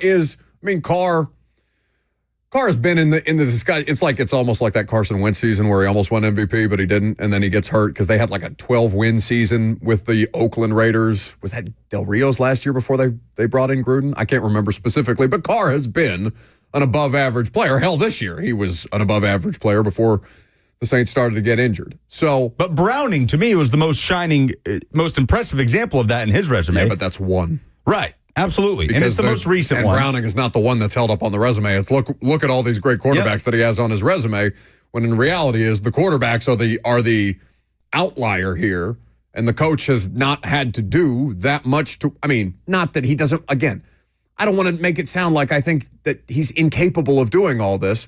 I believe Brian Callahan to be a smart guy, but it's keeping your powder dry. Did we get too ahead of ourselves on, Brian Callahan is the actual quarterback experts, when the quarterbacks that he is dealing with are experts, and Brian Callahan has found ways to work in concert with them, which is also something that you got to figure out how to do.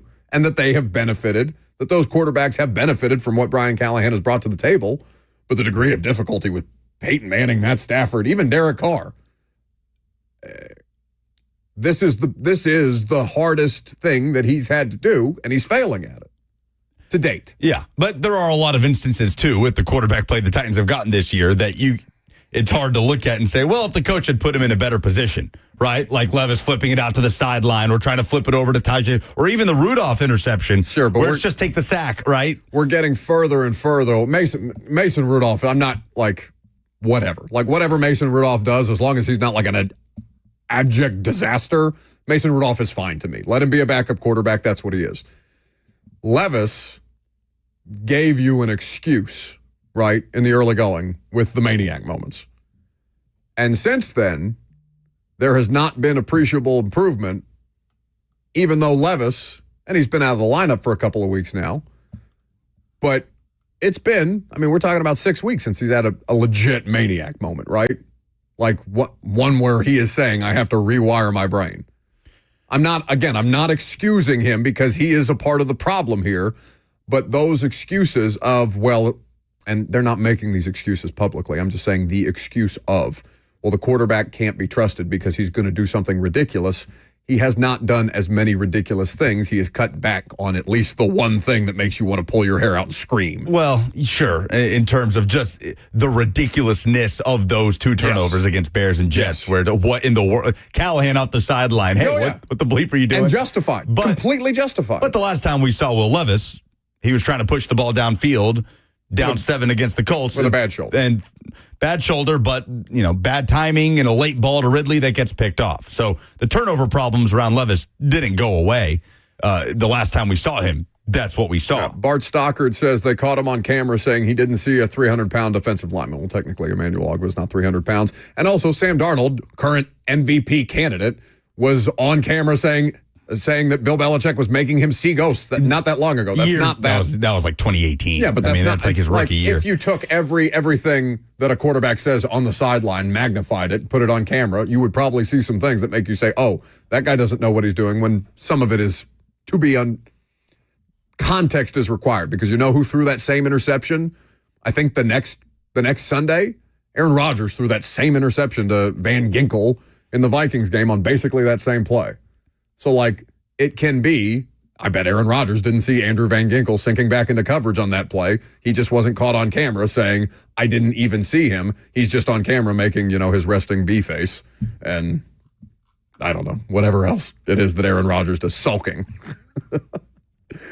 615-737-1045 is how you join the discussion if you would like to jump in on it. Other updates from the Brian Callahan press conference. Right now, Titans receivers started using a new tennis ball machine to work on their hands, which is a part of the Calvin Ridley stuff that we saw a difference in his pregame warmups this week. He also says that Calvin Ridley was on the jugs machine at 7 a.m. last Tuesday, putting extra work in. So Ridley is clearly trying to, improve himself individually, even if it's not having an overwhelming effect on the whole. You did see Calvin Ridley making a bigger impact in this particular game, putting extra work in, going the extra mile for a team that, may not be going anywhere, but it's still the same theme as Arden Key's line. your resume is what you put out on tape, and Calvin really clearly aware of that. There is also a line from Brian Callahan saying that there's no way whatsoever that the coaching staff or locker room would consider tanking. So, confirming what we know to be so, which is exactly what he needs to say, because if you acknowledge that, I honestly think if a coach admits or acknowledges even considering tanking, that is a fireable offense. Well, yeah. I mean, at that point, the NFL's coming after you, right? Oh, yeah. For sure. With everything else, though, that's going on, so let's bring it back to this blurb, right? Because it's a summary of what we understood already, that Brian Callahan is dealing with a quarterback that's a much bigger fix than he may have initially anticipated, that he has not been up to the task to date of getting sufficient quarterback play out of that guy. And also he's dealing with a bad offensive line and a bad special teams unit that is inhibiting what he's tried to do. Is that a good enough excuse? Or, let's say, is it a good enough an explanation for Brian Callahan, or is it an excuse? Because to me, that reads more like an excuse based on what I've seen previous people be able to do with worse rosters. Read it again. You can see how calling plays for a quarterback of Joe Burrow's caliber has affected Callahan. A lot of those 5-man protections, 5 in the concept, pick a matchup and win it plays worked a lot better when Burrow was back there super processing pre-snap. Burrow also threw so many catchable, wide receiver-friendly 50-50 balls along the outside. Ask Calvin Ridley how many of those he has seen this season. What Burrow did for Callahan, and to a lesser degree, what Jamar Chase and T. Higgins did, kind of spoiled Callahan as a play caller and a designer. Callahan hasn't really found a way to put training wheels on the offense, not for Will Levis or Mason Rudolph. I still think that what Callahan's cooking might work eventually if the protection gets better and a better scheme fit steps in at quarterback, but right now there's a huge, what's the word? Chasm. Between what the coach wants from his quarterback and what his quarterbacks are capable of delivering. Is that an excuse or an explanation? Could it be both? Yeah. Sometimes those things can Venn diagram, right? I still think, from my standpoint, the onus is more on the coach than it is on the player. Both are required to produce. This is a production business. Players are required to produce when they're out there, even if they're playing through injury. Coaches are required to produce when they're out there, even if they've got one arm tied behind their back based on personnel. Job is to produce. Neither party has produced, but I can't get this out of my head with Hopkins, with Hopkins in this offense, with Levis in this offense, that the parts that were viable have become less viable or produced less. Why is that so? Why can't you put training wheels on this offense? And is your version of training wheels, okay, just hand it to Tony Pollard? Because there has to be more than just, well, hand it to Tony Pollard. Now, the quarterback can also take some of the blame here because he's not been good enough when he's been out there. He's simply not been good enough. But he looks worse in this offense. And that, I think, has to be on the coaching staff, who have made a player who was playing better football a year ago in a quote-unquote worse offense. They have made him look appreciably worse. I don't know that. I mean, there are other issues. There are big issues with this team, but I still don't think you can get a complete evaluation on Brian Callahan until you see him work with a different quarterback, a quarterback where the expectation will be higher, the talent level. Agreed. Oh, no, I'm not saying make any final determination based on that, but I'm saying that this can inform how we talk about this individual and the parts who answer to him, the pieces that answer to him. Yeah. This can inform how we move forward in our evaluation as fans, as media, as people that run that organization that have to make the evaluation on whether this is the correct person to continue to do this job. Right now, the results have been bad. Right now, he has not done the thing that he is specifically tasked with doing. 615-737-1045, the number. Last call for phone calls. If you got them, I'm Buck Rising. It's 1045 The Zone.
Welcome back to the show, fueled by Hattie B's Hot Chicken.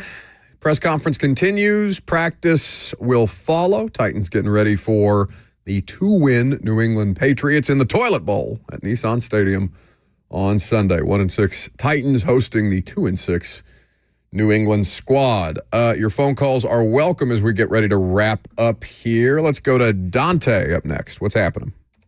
What's going on, Buck, man? You guys have been on it today, man. So, heck of a show.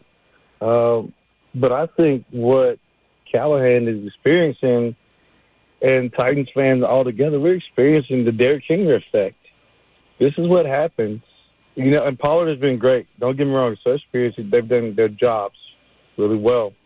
But this is what happens when your linebacker may not bring down the running back in the hole. This is what happens when you need multiple hats on a body to stop the run game.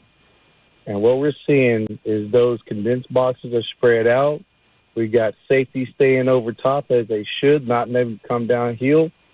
And the Titans are struggling with this because we've not seen this before in a long time.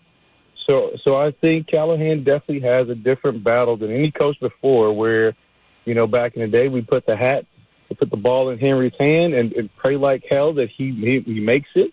And sometimes he did, right? He did a great job for us. But now what we're seeing is when you don't need 9 guys to stop the run and you can actually play with your safeties over the top, it's a lot more difficult to put the ball in the air. That's all I got, bud. Appreciate it, Dante. 60 seconds on the clock there. Yeah, I mean, but that's a fight he chose. Like, they had no interest in bringing back Derrick Henry. Plenty of teams had the opportunity to bring Derrick Henry in. The Ravens were the only team that actively pursued Derrick Henry this offseason. So now he is on record saying that Derrick Henry is one of the best players in the league. You could find a way to work an offense around him, but they actively chose not to, and they gave Tony Pollard legit guaranteed money. It's a 3-year, $21.75 million deal for Tony Pollard. Derrick Henry would not be at this scorching pace that he is now here. Yeah, because you also don't have Lamar Jackson. Right. Like Derrick is doing, I mean, Derrick is playing his best football, yes, I dare say. Well, yeah, he has, you couldn't draw up a more elite complement for Derrick Henry in a backfield than Lamar Jackson, right? I mean, you couldn't, even if you tried to create a fictional one, I don't think you could come up with something better. And it's paying off. And also, Lamar is quarterbacking better than either of his MVP seasons. I don't know why that was hard. It's brought out the best in both of them so far. He's got 946 yards already. Derrick? Yeah. I mean, he's ahead of the pace that he was at when he went down against the Colts in 2021, and he was at an insane pace at that point. He's got 9 rushing touchdowns. Well, he's doing it with less volume, too, like less attempts. Way less attempts than that 2021 season. Because remember, they were just giving Todd. That was the best answer that Todd Downing has, was just give it to Derrick Henry. So he went down. That was the 8th game of the year that he got hurt in the Colts game. And at that point, because I remember we were doing it every week on the show, Derrick Henry Watch, what he was on pace for. And he was on pace for over 2,000. So when he went down in 2021, he had 219 carries for 937 yards and 10 rushing touchdowns. That's an average of 4.3 yards per carry. He, 8 games into 2024, has 145 carries for 946 yards and 9 rushing touchdowns. An average of 6.5 yards per carry. It's gross. Is he still averaging more yards per carry than Levis's yards per attempt? I would have to look that up. I mean, it's not like that number has moved on Levis at all. So probably. Well, he did play in the Colts game, but didn't we talk about that stat well after the Colts game? Levis hasn't played in 3 weeks. I thought it was pre-Colts game that we were coming in. Either way. Yeah, Derrick is a superhuman, and he's playing with another superhuman, so it makes that thing an impossible hypothetical to entertain. He's also already tied a career high in receiving touchdowns. He's got 2 already. And he never had Derrick Henry. Never had more than 2 in a season here. Oh boy. Polls? Zoinks, like, hey, Scoop, stop the count.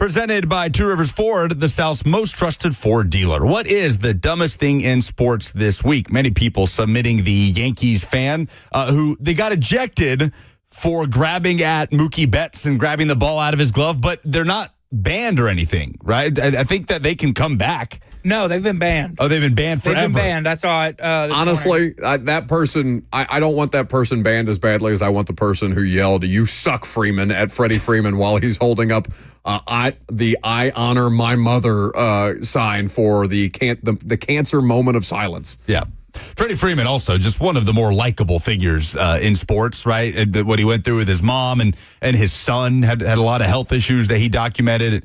So that is a classic New York fandom right there. I bet they don't regret it at all. Absolutely not. I bet they're saying to themselves, "I'd do it again." During a moment of silence. I can't get over that.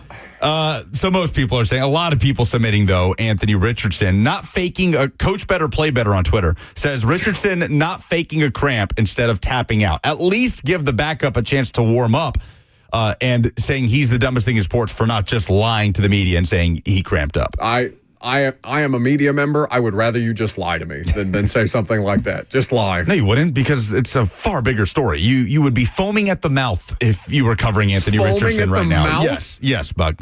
Are you giving up Anthony Richardson or giving up on Anthony Richardson? I don't even need him for that. I've got a quarterback talking about rewiring his brain. As a quarterback prospect, are you giving up? 43.8% say never believed in him anyway. 35% say yes, and 21.3% say no. They still believe Richardson can be a good player. I think he can be a player. Like, I think that he can turn into... Yeah, well, he is a player, yes. I think he can be, but like a backhanded way to say you don't think he can be a good quarterback. Come on. Well, that's like Will Levis. I think that Will Levis can be a player in the NFL. That doesn't mean that Will Levis is going to be a good quarterback. I have never seen Anthony Richardson be a legitimately good quarterback, so I'll believe he can be one when I see him be one. How many teams will the SEC get in the college football playoff? 62.4% say 2 to 3. 37.6% say 4 or more. 4 feels fair. I don't think I'd go higher than 4 though. I honestly don't think that they can put more than 4 teams in the 12-team playoff. I think every other conference would riot. Yeah. There are plenty of playoff resumes currently in the SEC, but there will be some cannibalizing when LSU and Bama play each other. Does the NFL have a quarterback development problem? 82.5% of the audience are going with yes. Uncle Bailey responds and says, have we considered that maybe it's just really hard? It is both. They have a quarterback development problem. It is also very hard. Colleges have had to do less developing of quarterbacks to get functional college football offenses, which also plays a role. And there's too much I can fix him in NFL coaching, no matter what level, no matter which coach, no matter how good a coach, no matter how bad a coach, all of them think, no, I can fix him. Quarterback development Andre Dillard got 2 more jobs. Andre Dillard got a job here. Andre Dillard got a job in damn Green Bay. There is too much I can fix him in coaching. Those are the polls. That's the show. It's going to do it for us today. Primetime tonight, 7 p.m. Get your Sad Boy Radio hats at Buck Rising on Twitter. Proceeds of that will go to benefit Home Street Home, an incredible charity that is helping the unhoused community here in Middle Tennessee, especially before winter. We want to make sure that we can help them raise some money. I will tweet that link out at Buck Rising. If you need those hats, you may, especially if you lose to the Patriots. I'm off to practice. Blaine and Zach are next.